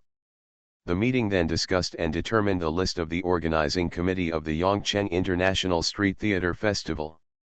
The mayor of Yongcheng City is the director of the organizing committee, member of the standing committee of the municipal party committee, director of the propaganda department, member of the standing committee of the municipal party committee, director of the municipal public security bureau, and deputy mayor Sun Jin.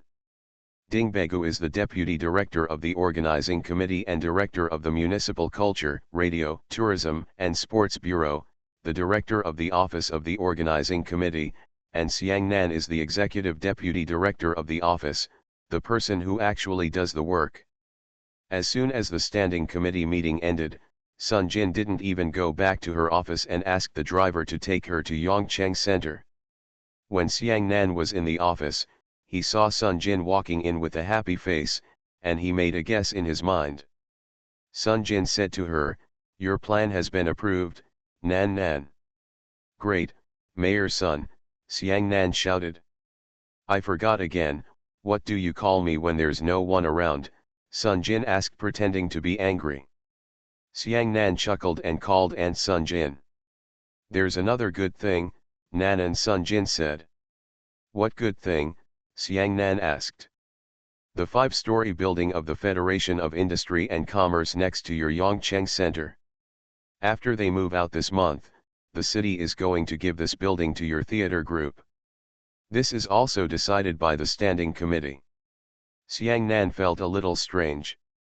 She said, "We didn't say we wanted that building, Aunt Sun Jin." "Yes, you didn't ask for it, but the secretary was considerate. He said that you invite so many theater troupes to perform all year round, and you are responsible for the food and accommodation. If these theater troupes all live in the Hangcheng Central Hotel, your hotel will, if you take out a lot of rooms for free, your hotel's profitability will drop. The secretary proposed that this building be given to you. You can convert it into a guest house for the troupe, specially used to accommodate those troupes invited to perform. In this way, the rooms of the Yongcheng Central Hotel will not be occupied. This is also the municipal party committee and government provide real support to your troupe. The building of the Federation of Industry and Commerce is only separated from Yongcheng Center by a wall. If it is given to them, they will just tear down that wall and it will become a whole with their Yongcheng Center. That building will be converted into a guest house for the troupe. It is really awesome. Couldn't be more appropriate." Xiongnan understood and laughed. This was really good news.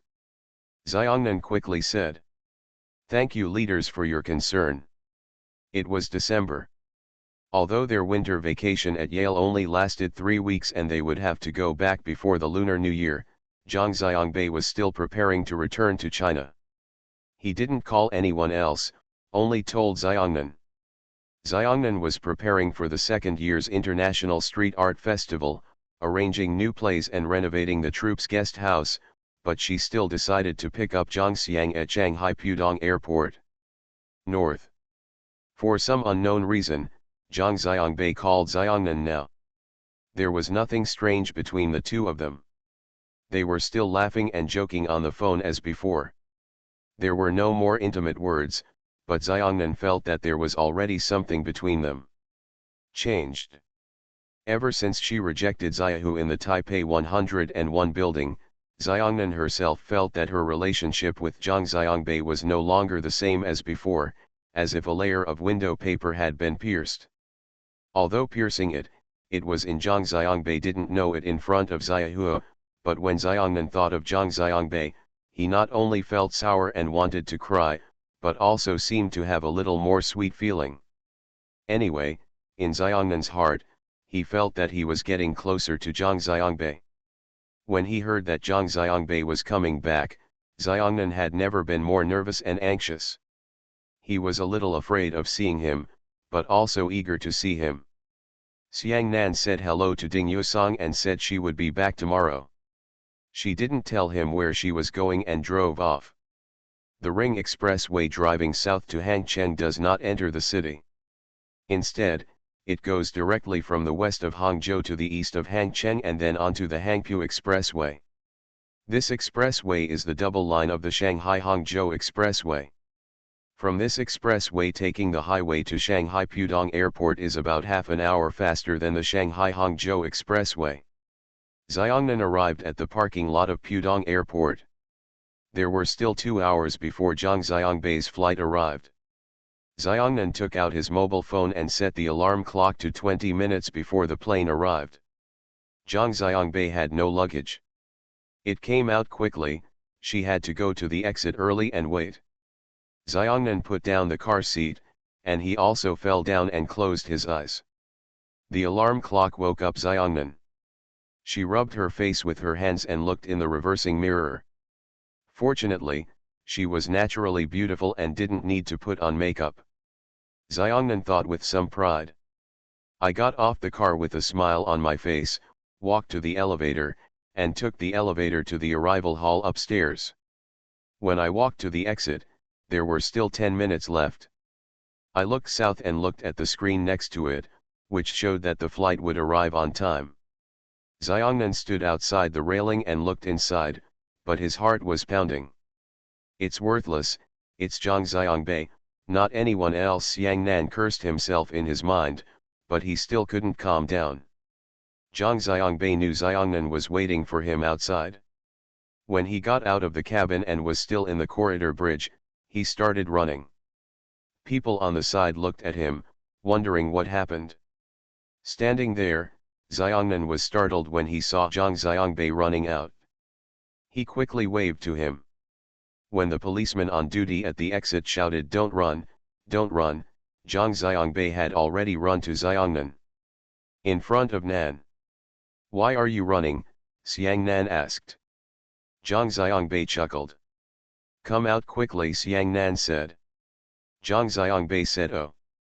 Zhang Xiangbei came out and the two of them walked to the parking lot together. When they first met, the two of them were a little embarrassed. They did not hold hands or get closer. Instead, they deliberately kept a little distance, and their mouths seemed to have become clumsy. "I don't know what to say." After walking out for a while, Xiangnan asked, "How are you?" Zhang Xiangbei said yes. "Did Zheng Xingxin come back with you?" Xiangnan asked. "They have a 50-day-long winter vacation in Massachusetts, but Zheng Xingxin is not planning to return to China. She said she would use this vacation to catch up on her homework."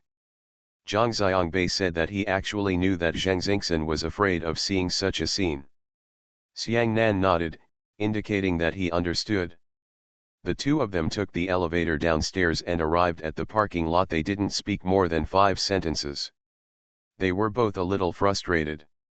They felt that the meeting scene was different from what they had imagined. Zhang Xiangbei wanted to reach out and hold Xiangnan's hand.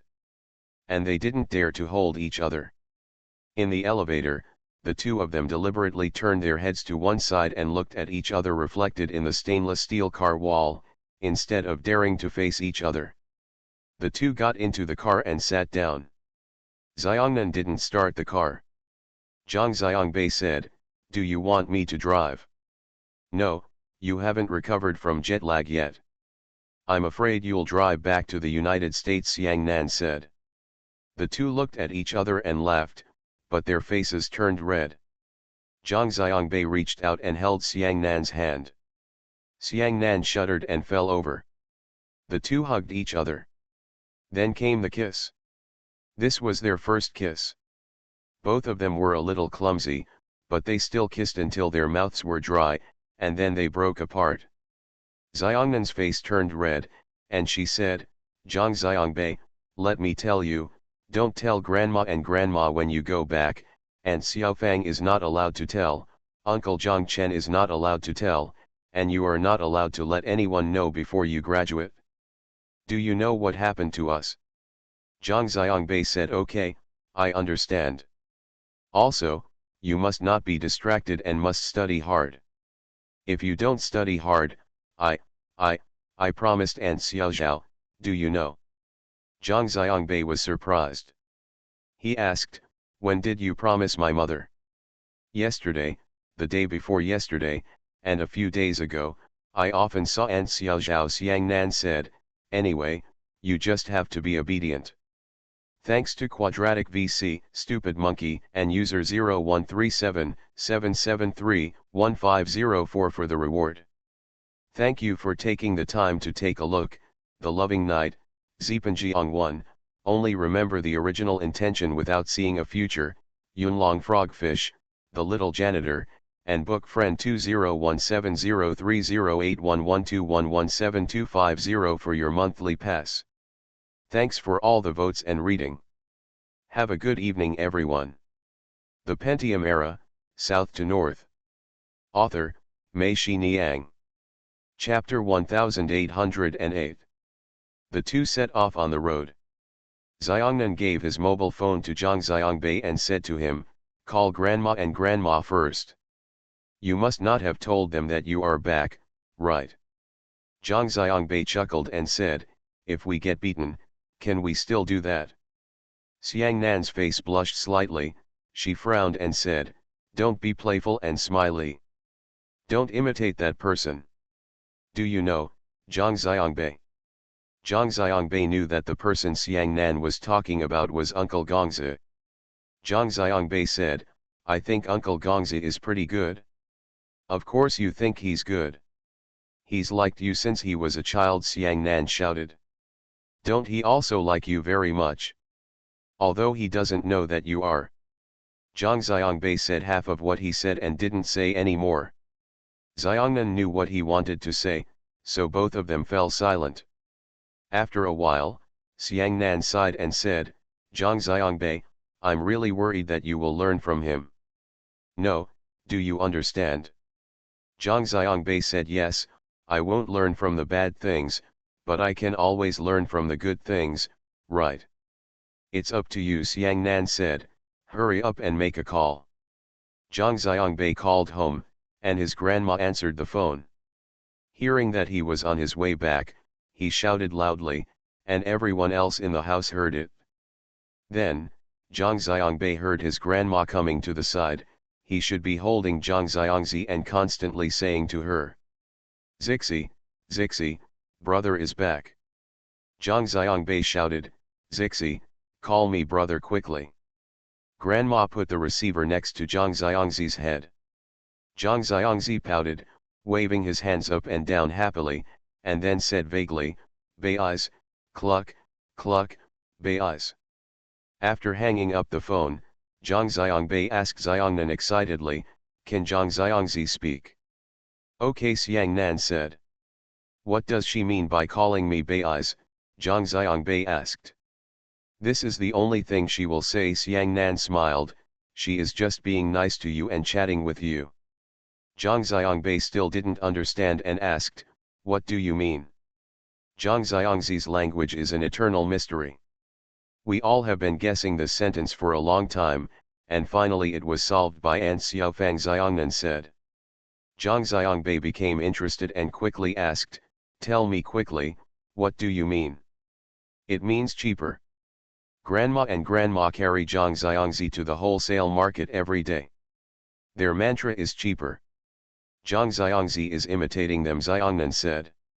Zhang Xiangbei laughed loudly and said to Xiangnan, Uncle Zhang Chen said, Zhang Xiangzi seems to be a business wizard and negotiation expert. She is probably the only one in the world who learned to say cheaper before she learned to call mom and dad child.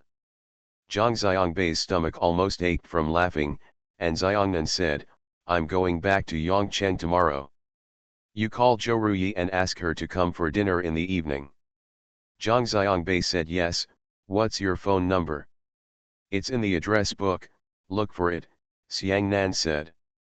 Zhang Xiangbei searched through the address book on Xiangnan's mobile phone from beginning to end, but could not find Zhou Ruyi's name.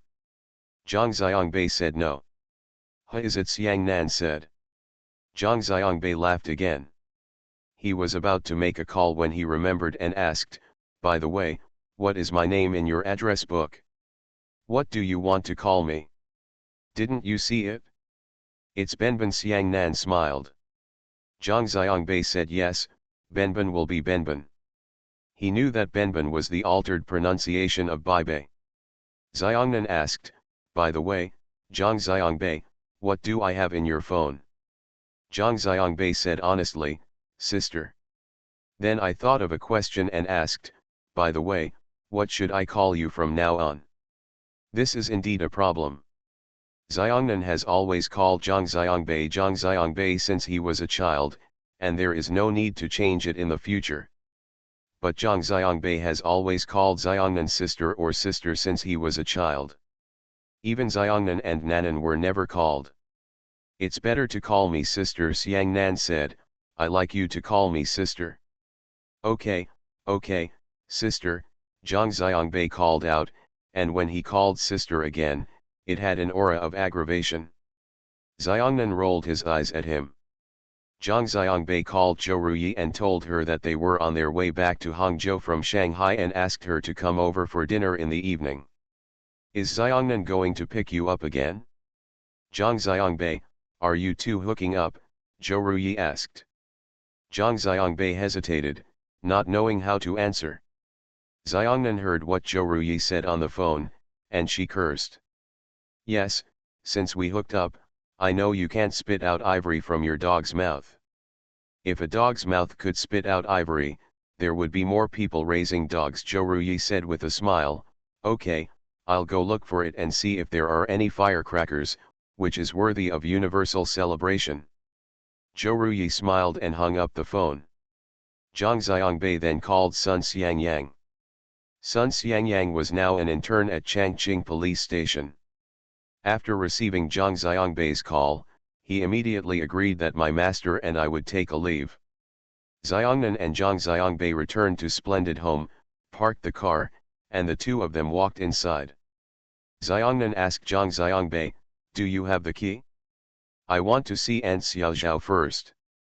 Zhang Xiangbei said yes. He took out his wallet and opened it. There was a separate key in the inner folder of the wallet. Xiangnan was surprised and asked, "You still carry this with you?" Aunt Xiaofang put it in for me. She told me that no matter where I go, the key to my home is the best talisman, Zhang Xiangbei said, and nodded to Xiangnan. The two people went upstairs, opened the door and went in. Xiao Zhao's urn and portrait were placed in the room where Xiao Fang used to live. The two people walked in and stood in front of the urn. Zhang Xiangbei called out, "Mom, I came back." Xiangnan took Zhang Xiangbei's hand and said to Xiao Zhao, "Aunt Xiao Zhao, don't worry. If Zhang Xiangbei disobeys, I will teach him a lesson. You have asked me to take good care of Zhang Xiangbei since he was a child." "I remember." Zhang Xiangbei smiled and said, "Yes, yes, Mom, sister is very fierce." The two people came down from upstairs and walked to Zhang Xiangbei's grandma's house. Unexpectedly, Zhou Ruyi and Fatty Sun were already here. The two of them had a chair each, sitting in the sun outside the door, waiting for them. Zhang Xiangbei saw Sun Ruyi and Fatty Sunday. "Fatty, I was surprised." Fatty Sun had lost a lot of weight. It was a bit forced and dark to call him Fatty again. "What hit you, Fatty?" Zhang Xiangbei asked. "He was hit by his master. His master told him that if he wanted to become a police officer, he should lose at least 30 pounds, and that's when he lost weight," Zhou Ruyi said. Zhang Xiangbei's grandmother and grandmother heard the noise outside and ran out quickly. When Zhang Xiangbei and Xiangnan saw it, they quickly called their grandmother and grandmother. The grandmother held Zhang Xiangzi in her hand, and Zhang Xiangbei reached out and hugged him. Zhang Xiangzi giggled in Zhang Xiangbei's hand, and reached out to grab Zhang Xiangbei's collar. Zhang Xiangbei yelled to tease Zhang Xiangzi, and Zhang Xiangzi also babbling, "Bei," I muttered, and bubbles came out of his mouth. Zhou Ruyi shouted, "Let me go, Zhang Xiangbei, what kind of god are you?" "This guy, I just cried when I hugged her." "Why didn't you laugh when you hugged her?" "Of course, I'm her brother," Zhang Xiangbei said proudly.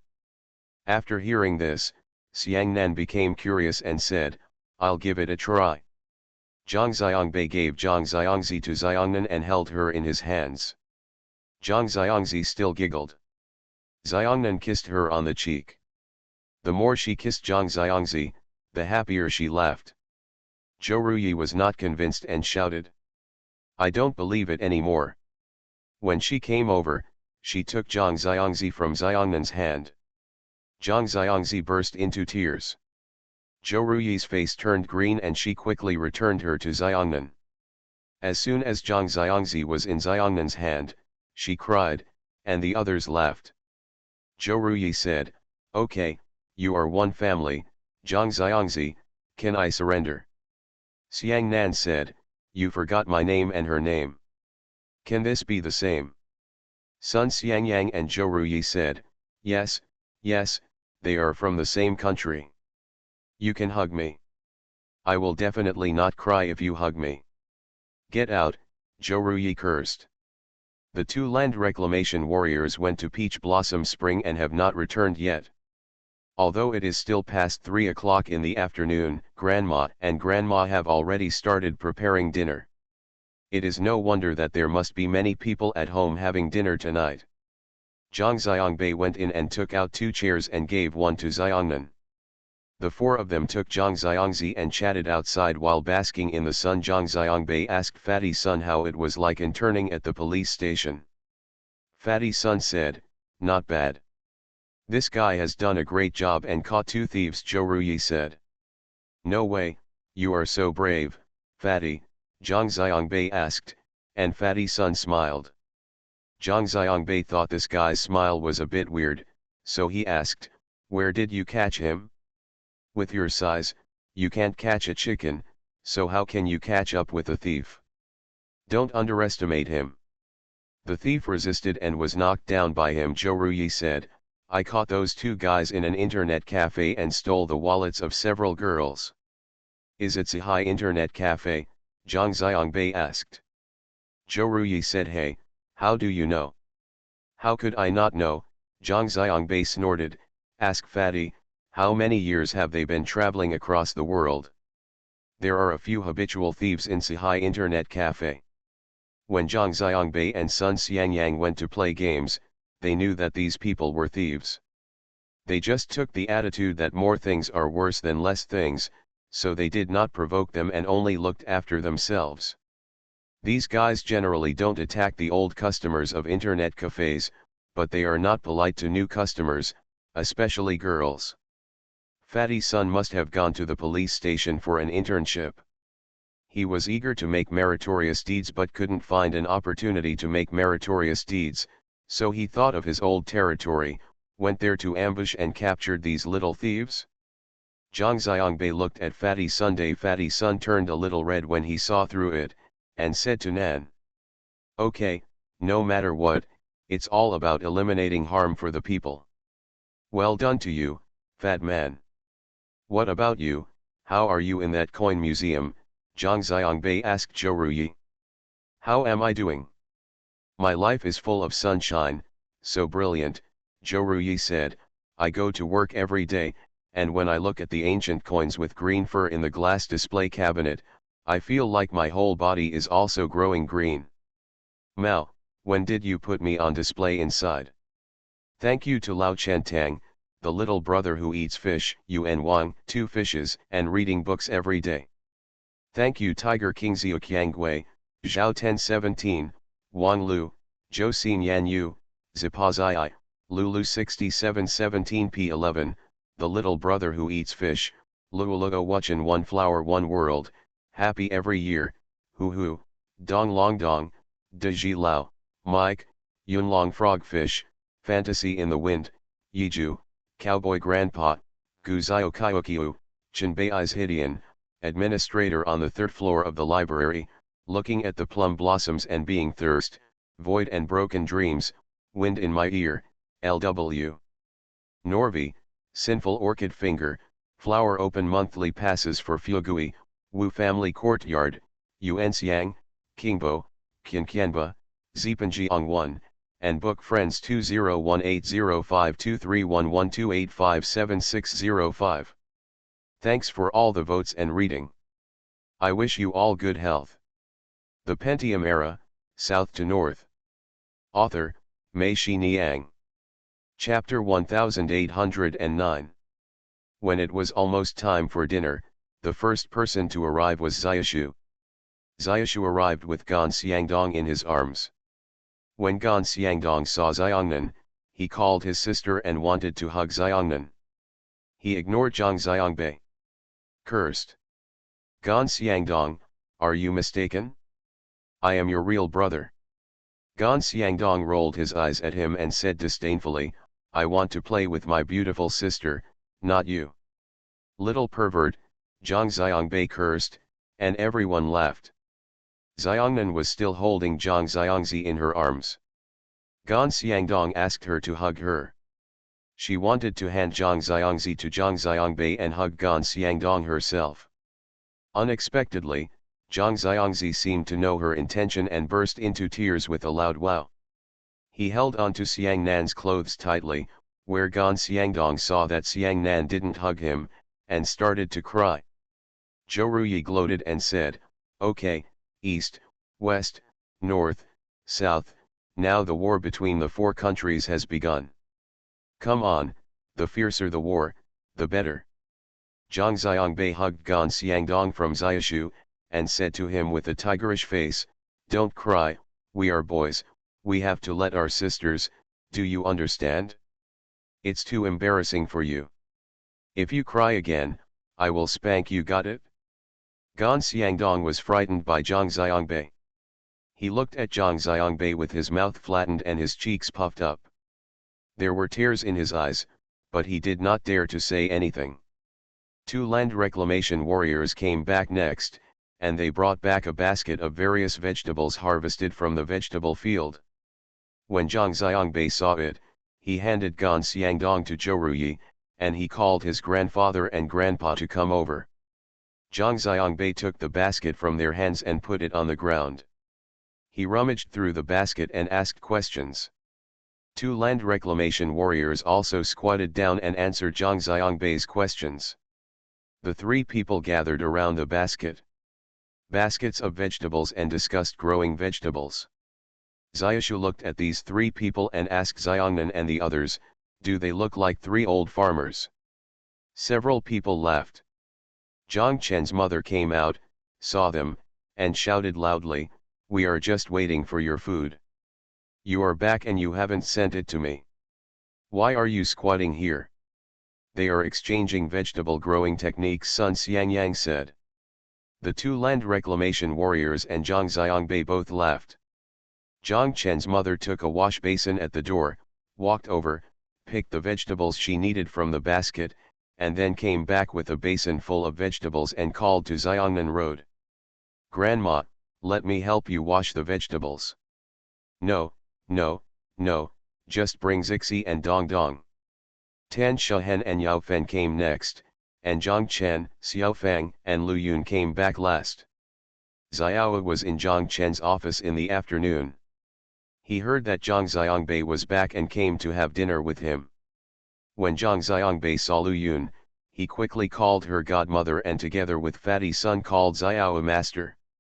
There were too many people, so instead of dividing it into two tables, two round tables were put together into an 8 in the back work shed, so that everyone was still at the same table. In the past, no matter where they went to eat, Xiangnan and Xiangbei would sit together.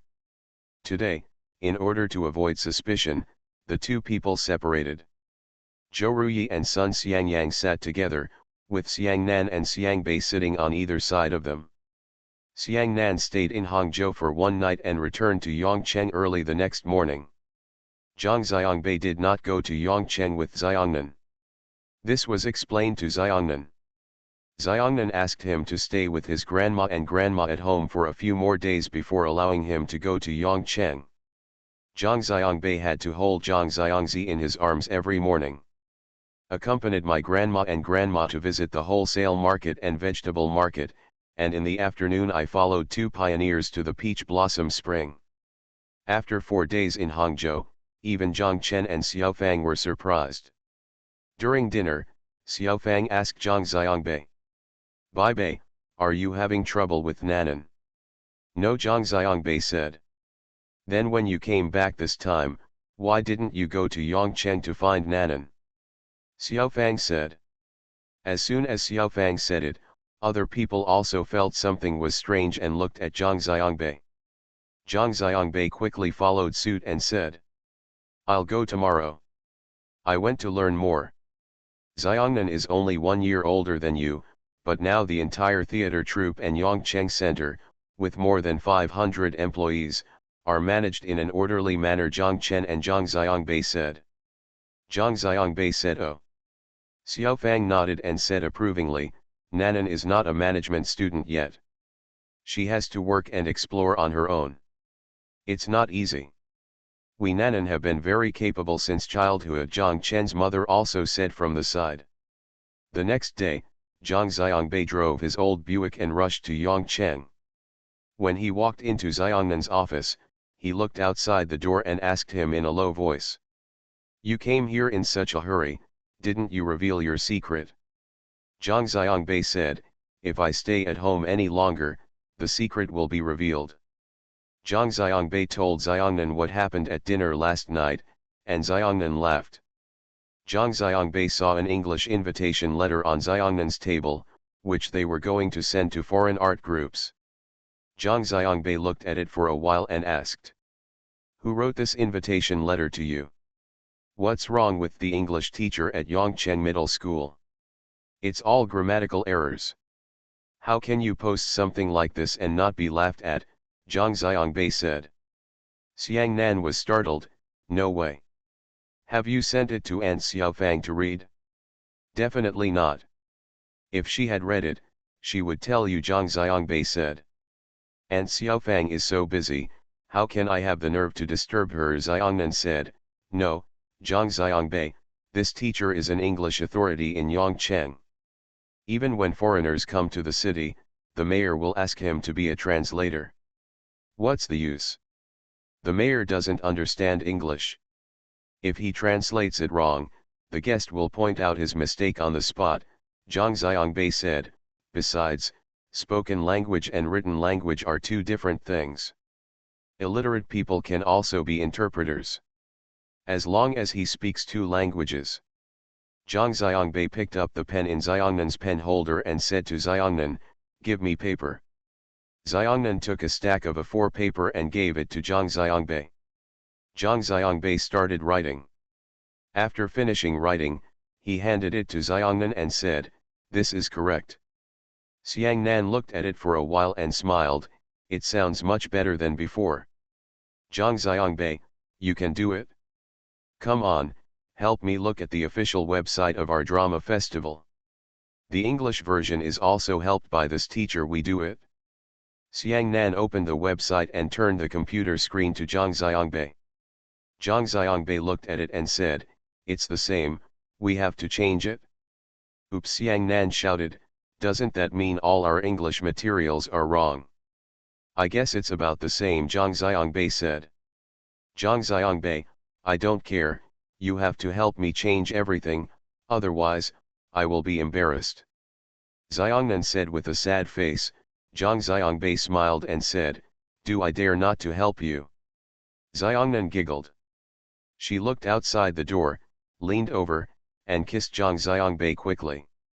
Zhang Xiangbei wanted to catch her, but she had already sat back, patted the table gently with her right hand, and said, work first, and then you will be rewarded if your work is done well. Zhang Xiangbei said, okay, I will try to receive the reward. Xiang Nan stood up and took out a document bag from the cabinet behind him. This was the manuscript of the Yongcheng International Street Theatre Festival promotional brochure that was going to be sent to the printing house for printing. Xiang Nan and Zhang Xiangbei said, luckily you came today, otherwise I would have sent this to Aunt Tianlin tomorrow and asked her to print it for us. Zhang Xiangbei took it out and took a look. The whole album was divided into 3 parts. One part introduced Yongcheng's natural scenery, cultural environment, and economic and social development. The second part introduced the Yongcheng Wu Opera Troupe, and the third part introduced Yongcheng Wu Opera Troupe. City International Street Theatre Festival Introduction. The entire album is written in both Chinese and English. Zhang Xiangbei asked Xiangnan, are you giving this to foreigners or domestic people? We have them all, Xiang Nan said. When we were going to send out invitations, we attached a copy of this picture album. Also, when Chinese and foreign guests come, everyone will also have a copy. Then I suggest printing them separately and making 2 books, one in Chinese and one in English. Zhang Xiangbei said, even the content is, foreigners ask you what the city's annual output value was last year, what won the national health city. I have no interest at all in being a nationally advanced spiritually civilized city. We can have a Chinese version because the leaders need it, right? On the contrary, the English version should expand the introduction of the natural scenery of Qiandao Lake, Xianan River, and Fukun River, as well as local customs, such as the wedding of the fisherman with 9 surnames, and the introduction of Wu opera in more detail. People are familiar with these only if they are interested. Can you attract them? For the Chinese version, you can use both simplified and traditional Chinese characters. Hong Kong people and Taiwanese can also read it. The English version, no, it can't be the English version. Sister, it should be the foreign language version. The art groups you invited are not just from English-speaking areas, but also from France, Germany, Italy, Spain, and the Middle East and African countries. Their English education is worse than ours. They don't have middle schools as the main course. If you send an invitation letter in English to art groups in these places, they will not be able to read it or understand it, and they will think you are disrespecting them. Zhang Xiangbei's words made Xiangnan sweat. She felt that what Zhang Xiangbei said was very reasonable, so she asked Xiangnan, "What should we do, Zhang Xiangbei?" Zhang Xiangbei said, "Simple, that's what I said, publish a Chinese version and 2 foreign language versions. This picture album is mainly pictures, with not much text. For the text part, we can use English, French, and German. Spanish, several major languages, and several minor languages such as Japanese, Korean, Italian, Russian, and Arabic. The website should also be made into these versions. People from different countries can choose by themselves, so that it can reflect the word international. In addition, the invitation letter should be written in the words of the art group from which country. Invitation letters so people feel respected. Then you might as well kill me," Zhang Xiangbei. Xiangnan said, "Where can I find someone to translate so many versions?" Zhang Xiangbei patted his chest and said, "Isn't it me? I'm here, ready to work hard without complaint." Xiangnan looked at Zhang Xiangbei and asked, "Zhang Xiangbei, brag, do you even understand French and Spanish?" "I don't understand, but I can find people who do, and they will come and go as soon as I call them," Zhang Xiangbei said. "Thank you for being 48 years old, romantic cherry blossoms, and Luo Luo Wuchen, a flower in the world, for your reward. Thank you for your monthly votes for Xiao Shen Nian. Only 48, romantic cherry blossoms, flowers, and worlds, Yuangzi, Gongzimianzi, and PCM 600812. Thanks for all the votes and reading. Have a good evening everyone. You are listening to Novels at Bless Up channel. Wish you happiness and luck. Please subscribe to receive new novels. How do you feel about this novel? Please like and leave a comment. The Pentium Era, South to North. Author, Mei Xiniang. Chapter 1810. Zhang Xiangbei stood up, took the backpack on the sofa, opened it, took out his iPad from inside, climbed over the wall to log in to his Facebook account, and at the same time opened the Skype software, clicked on many of his friends, and asked them to go look at your Facebook. Zhang Xiangbei looked at his watch and asked Xiangnan, "Who are you going to ask to come as soon as you call?" "My classmates from all over the world, as well as the members of my fighting club, and the people who grow vegetables with me," Zhang Xiangbei said. "I have done the math, and these people happen to be from the countries and regions I mentioned earlier. Everything is available." "It's early morning in the United States now," Xiangnan said. "What does it matter? During the winter vacation, who will sleep at night instead of surfing the internet? Also, it is still morning in Europe and the Middle East, and it is also afternoon in Japan and South Korea like us," Zhang Xiangbei said. Zhang Xiangbei posted the English invitation he wrote on Facebook. Within 10 minutes, translated versions in various languages were sent back, including Spanish and German. 3 or 4 copies were sent to him at once. Nan looked at it and shouted, "Okay, Zhang Xiangbei, can it be done so quickly?" "The invitation is ready," Zhang Xiangbei said. "The next step is the website and album, which will take a little more time."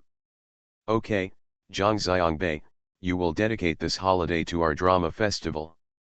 I can give you a hard work award then," Xiangnan said with a smile. "No, Just award yourself to me, Zhang Xiangbei said. What a beautiful idea, Xiang Nan said coquettishly. Zhang Xiangbei picked up his iPad and tapped it lightly on the table. Then I'm on strike. No, no, I can rest assured that you can do things, Zhang Xiangbei. Xiangnan quickly coaxed Zhang Xiangbei, you have to believe that your efforts will definitely be rewarded. Zhang Xiangbei said that if he dared to go on strike, he set up a working group on Skype and asked his classmates, brothers and sisters from all over the world to participate voluntarily. Zhang Xiangbei first translated the text content on the album and website into English and sent it to everyone. Everyone then translated it into their own mother tongue based on Zhang Xiangbei's English version. The person responsible for website production and album design then based on these manuscripts, the website is modified and remade. Every morning, Zhang Xiangbei and Xiangnan went to Xiangnan's office together, and worked until midnight before coming back. After more than a week of busy work, they finally completed all the work, and created a China Yongchang in 10 languages. The official website of the International Street Theatre Festival was officially launched, and the manuscript of the album was also expressly delivered to Chu Tianlin. As for the invitation, Xiangnan accepted Zhang Xiangbei's suggestion not to print it, but to print it with a printer. Zhang Xiangbei and Xiangnan said that this way the recipients would feel more considerate. Xiangnan and Zhang Xiangbei said, by the way, I have been busy for more than a week. Do we need to pay some remuneration to your classmates? Zhang Xiangbei, I can't afford more. No need, Zhang Xiangbei said, I let them work to give them face. It is normal for everyone to help each other. Who cares about this? Well, I thought that only Northeasterners were active frontiers. It turns out that there are so many active frontiers in this evil capitalist country, said Xiangnan. Xiangnan sat there and looked at Zhang Xiangbei, who kept laughing. Zhang Xiangbei asked, why are you laughing? Zhang Xiangbei, I believe it, Xiangnan said. Zhang Xiangbei was surprised and asked, what do you believe? I believe you are Uncle Zhang Chen's biological child, Xiangnan smiled. Nonsense.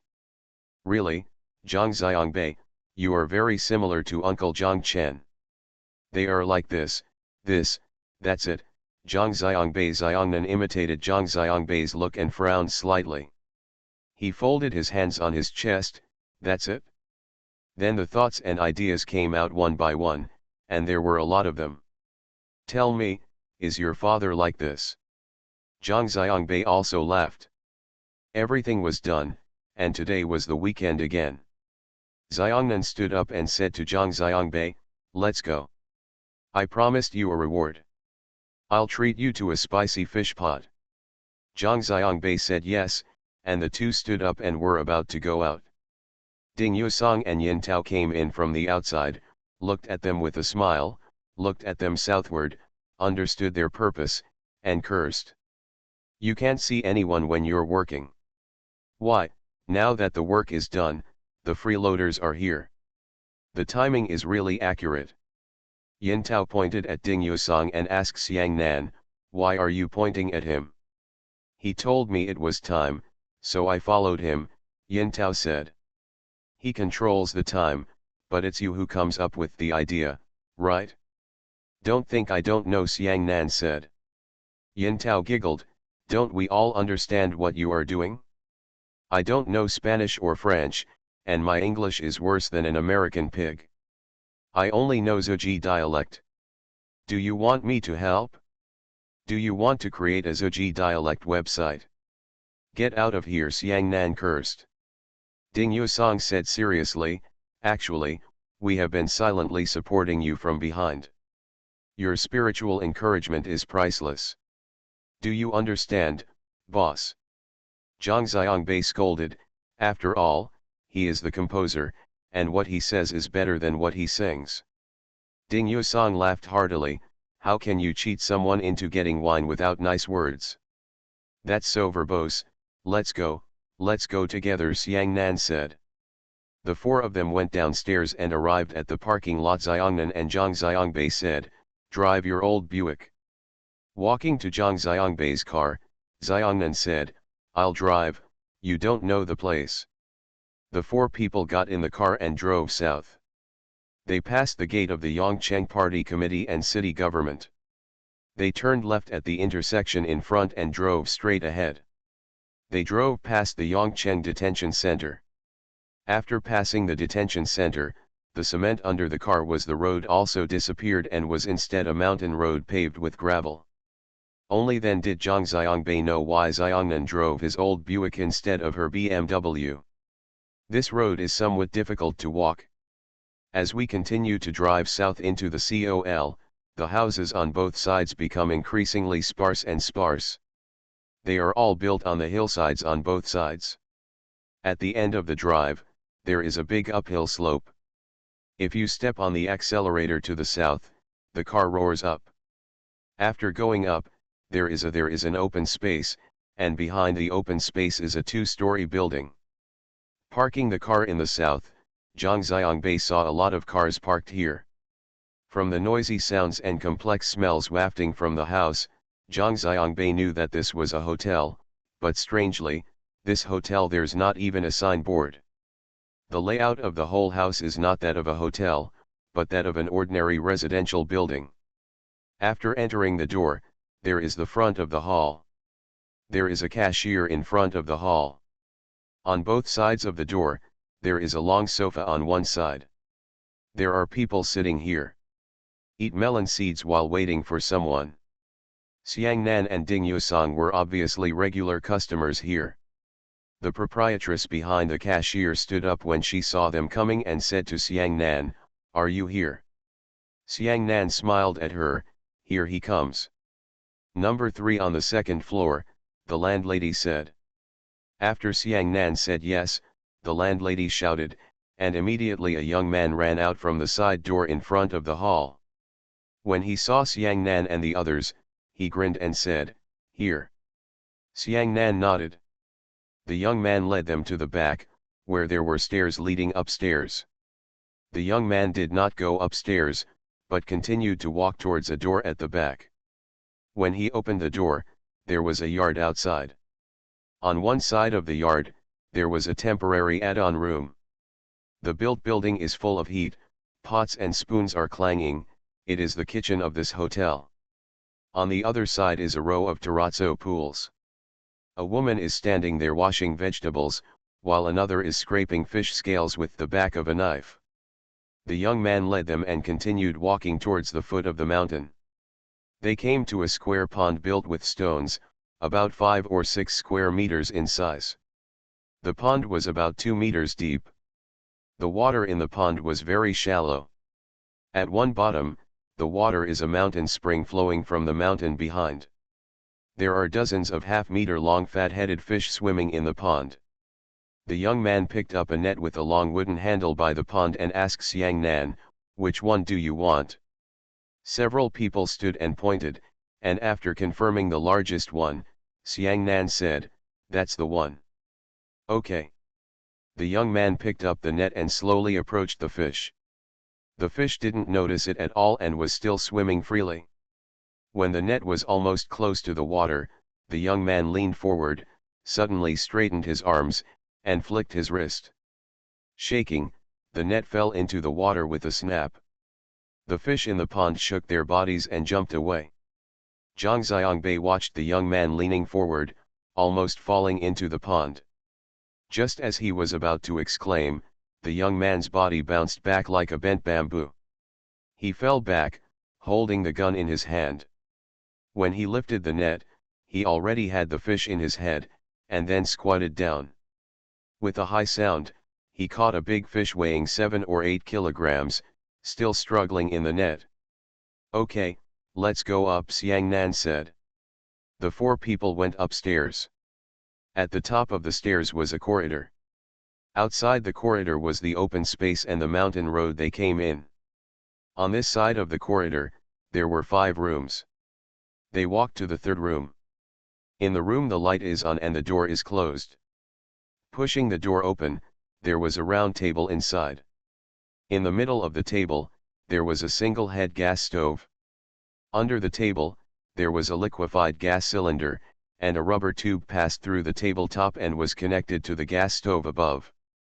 There were 6 cold dishes placed around the gas stove, including spiced beef, pickled radish, steamed duck in sauce, braised chicken feet, salted edamame, and a plate of fried stinky tofu. The 4 of them had just sat down when the landlady came in to order. There was no menu. Before Xiang Nan could speak, she said, "1 steamed meatball, 1 fried screw with sauce, and 1 stewed pig's trotters and bamboo shoots. That's enough. That's enough. Your fish weighs 7 pounds and 2 tails." Xiang Nan said, "Yes, thank you, boss lady." "Thank you for what you want to drink?" asked the landlady. Xiangnan pointed to Zhang Xiangbei and Ding Yusong and said, "The 2 of them drink bayberry wine, and we drink corn juice." As soon as the proprietress left, the waiter came in with a stainless steel basin. The basin was full of spicy fish that had been cooked underneath, with a layer of green and red peppers and green garlic sprouts floating on top, as well as white fish, brown oyster mushrooms and bright red jinhua ham slices. "The movement is really fast," Zhang Xiangbei thought to himself. The waiter placed the basin on the gas stove, reached out and lit the gas stove with a click. Zhang Xiangbei had smelled the fragrance a long time ago, and when he saw the attractive color, he couldn't bear it anymore. He picked up the chopsticks and was about to pick them. Xiangnan knocked his chopsticks away with his chopsticks and said to him, "Wait a minute, cook it for a while. It will taste delicious after the flavor is cooked in. Eat other dishes first." "A bit harsh," Ding Yusong said. "I want you to take care of it," Xiang Nan cursed, while Zhang Xiangbei sat there, smiling. Xiang Nan gave him a piece of stinky tofu and said to him, "Eat this first. It won't taste good if it's cold."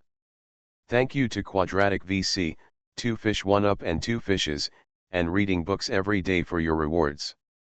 Thank you to Romantic Sakura, Winsanliu, Henghenpai, Bomb, Mike, and Zaposage for your monthly votes. Thanks for all the votes and reading.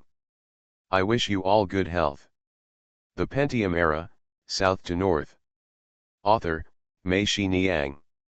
Chapter 1811.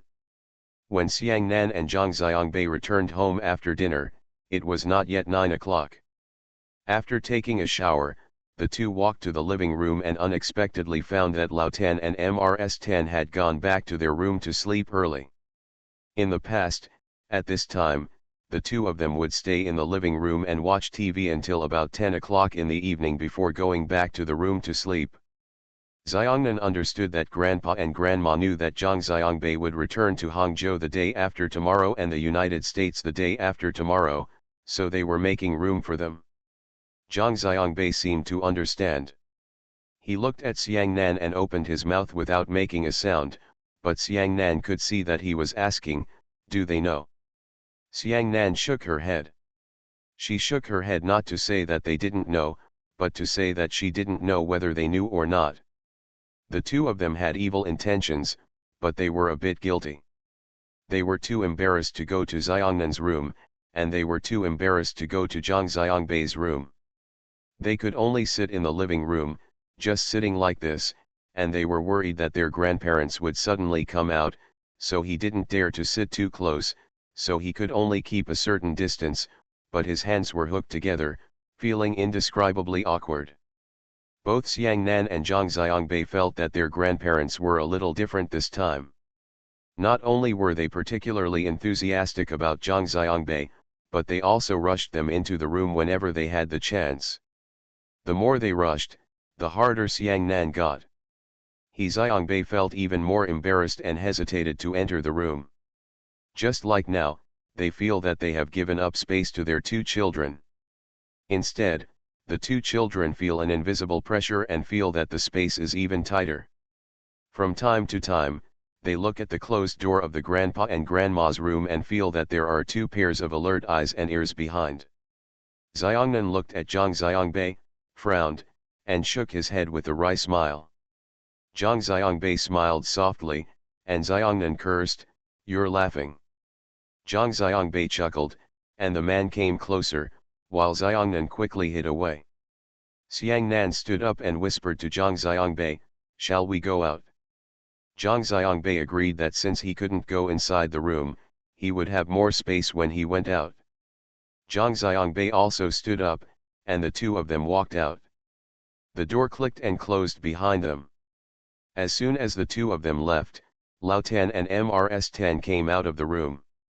Seeing that Xiangnan and Zhang Xiangbei's rooms were open, Mrs. Tan walked over to take a look, but there was no one there. When she came back, Lao Tan asked, "Out?" Mrs. Tan was surprised and muttered, "Why did you just go out?"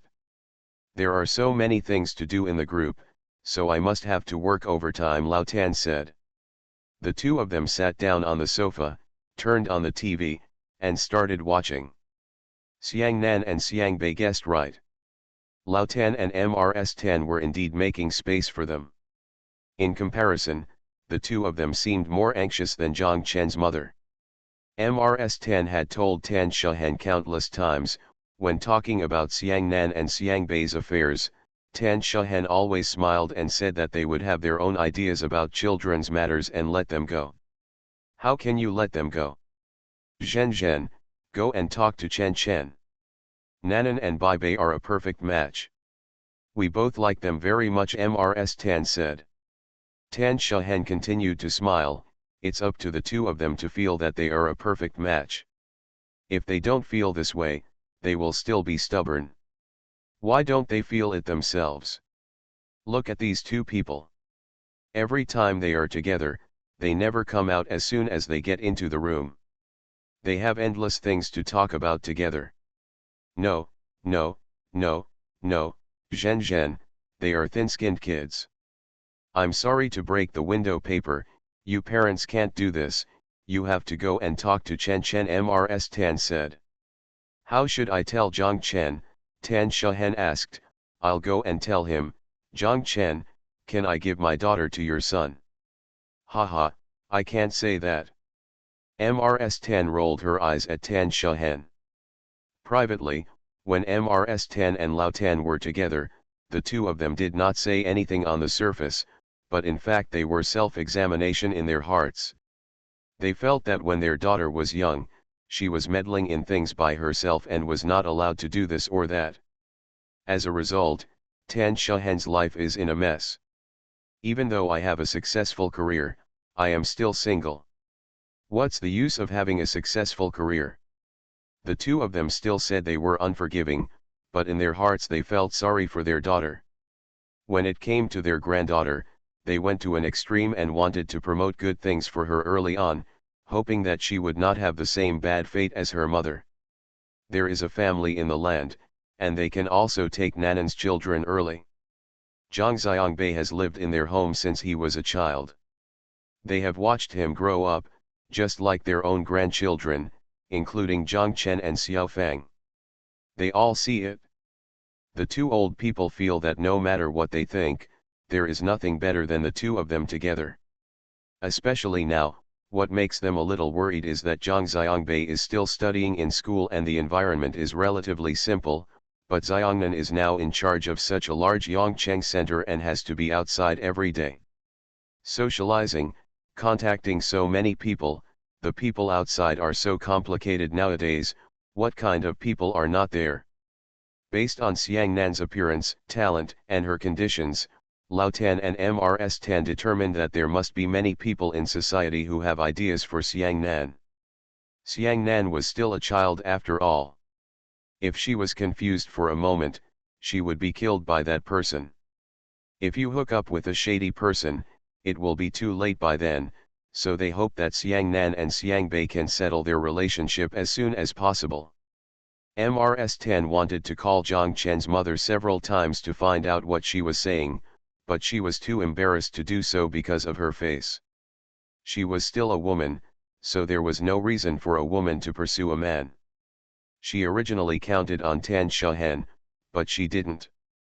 Thinking that Tan Shahen was a watertight person, at this moment, Zhang Xiangbei came back, and the two of them wanted to bring them together.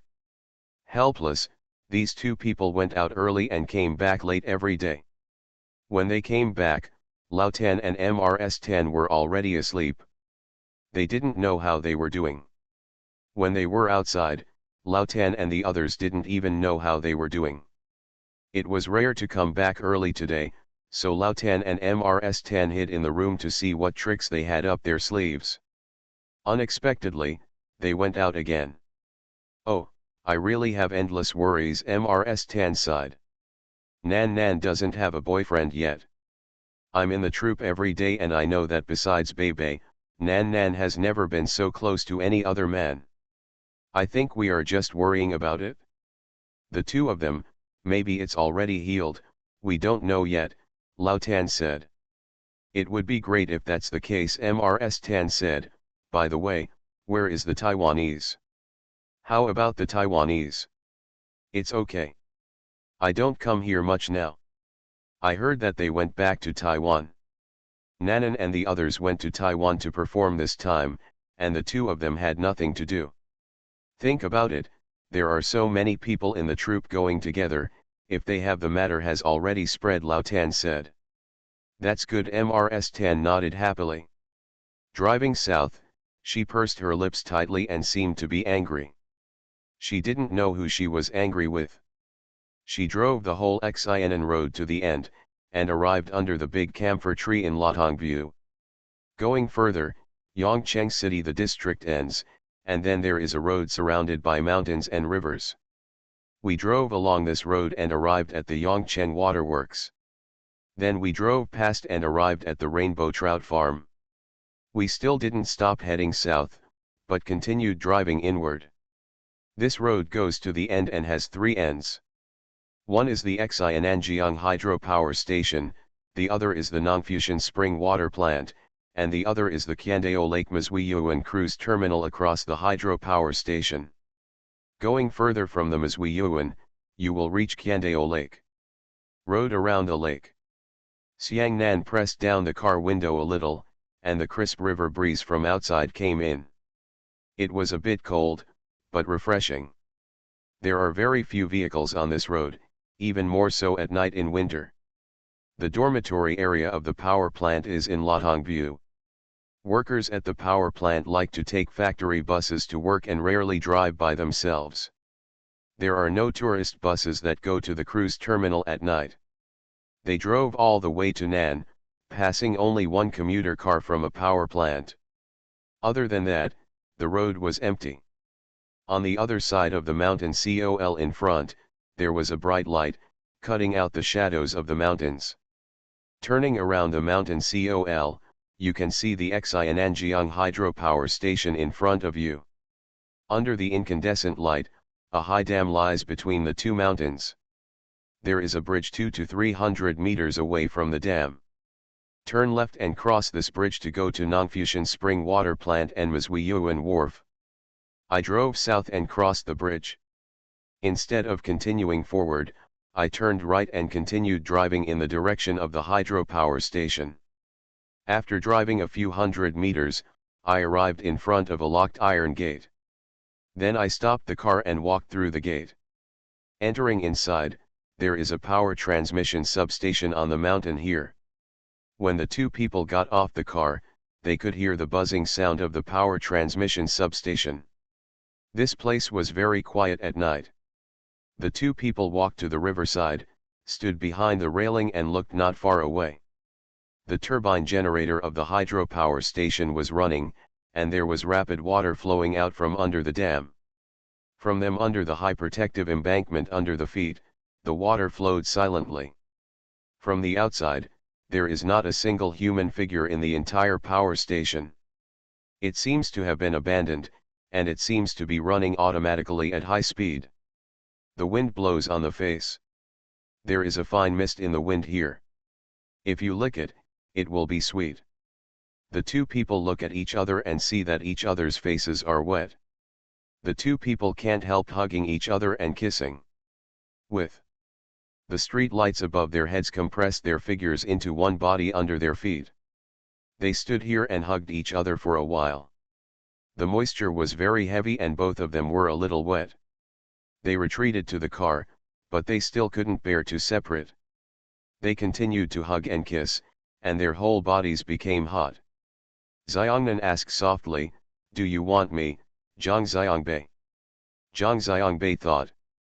"I want you too," Xiangnan said, "but let's keep it for each other, okay?" Zhang Xiangbei said yes. Xiangnan pressed down the window glass a little, and the wind and water mist penetrated in.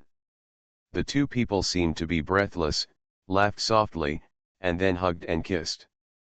The buzzing sound of electricity also came through, like a swarm of bees circling overhead. The wind picked up their hair and intertwined it together, and the water mist made their hair wet and sticky, making them indistinguishable from each other. Thank you to Human Chair and Robin Granite for your monthly pass. Thanks for all the votes and reading. Have a good evening everyone.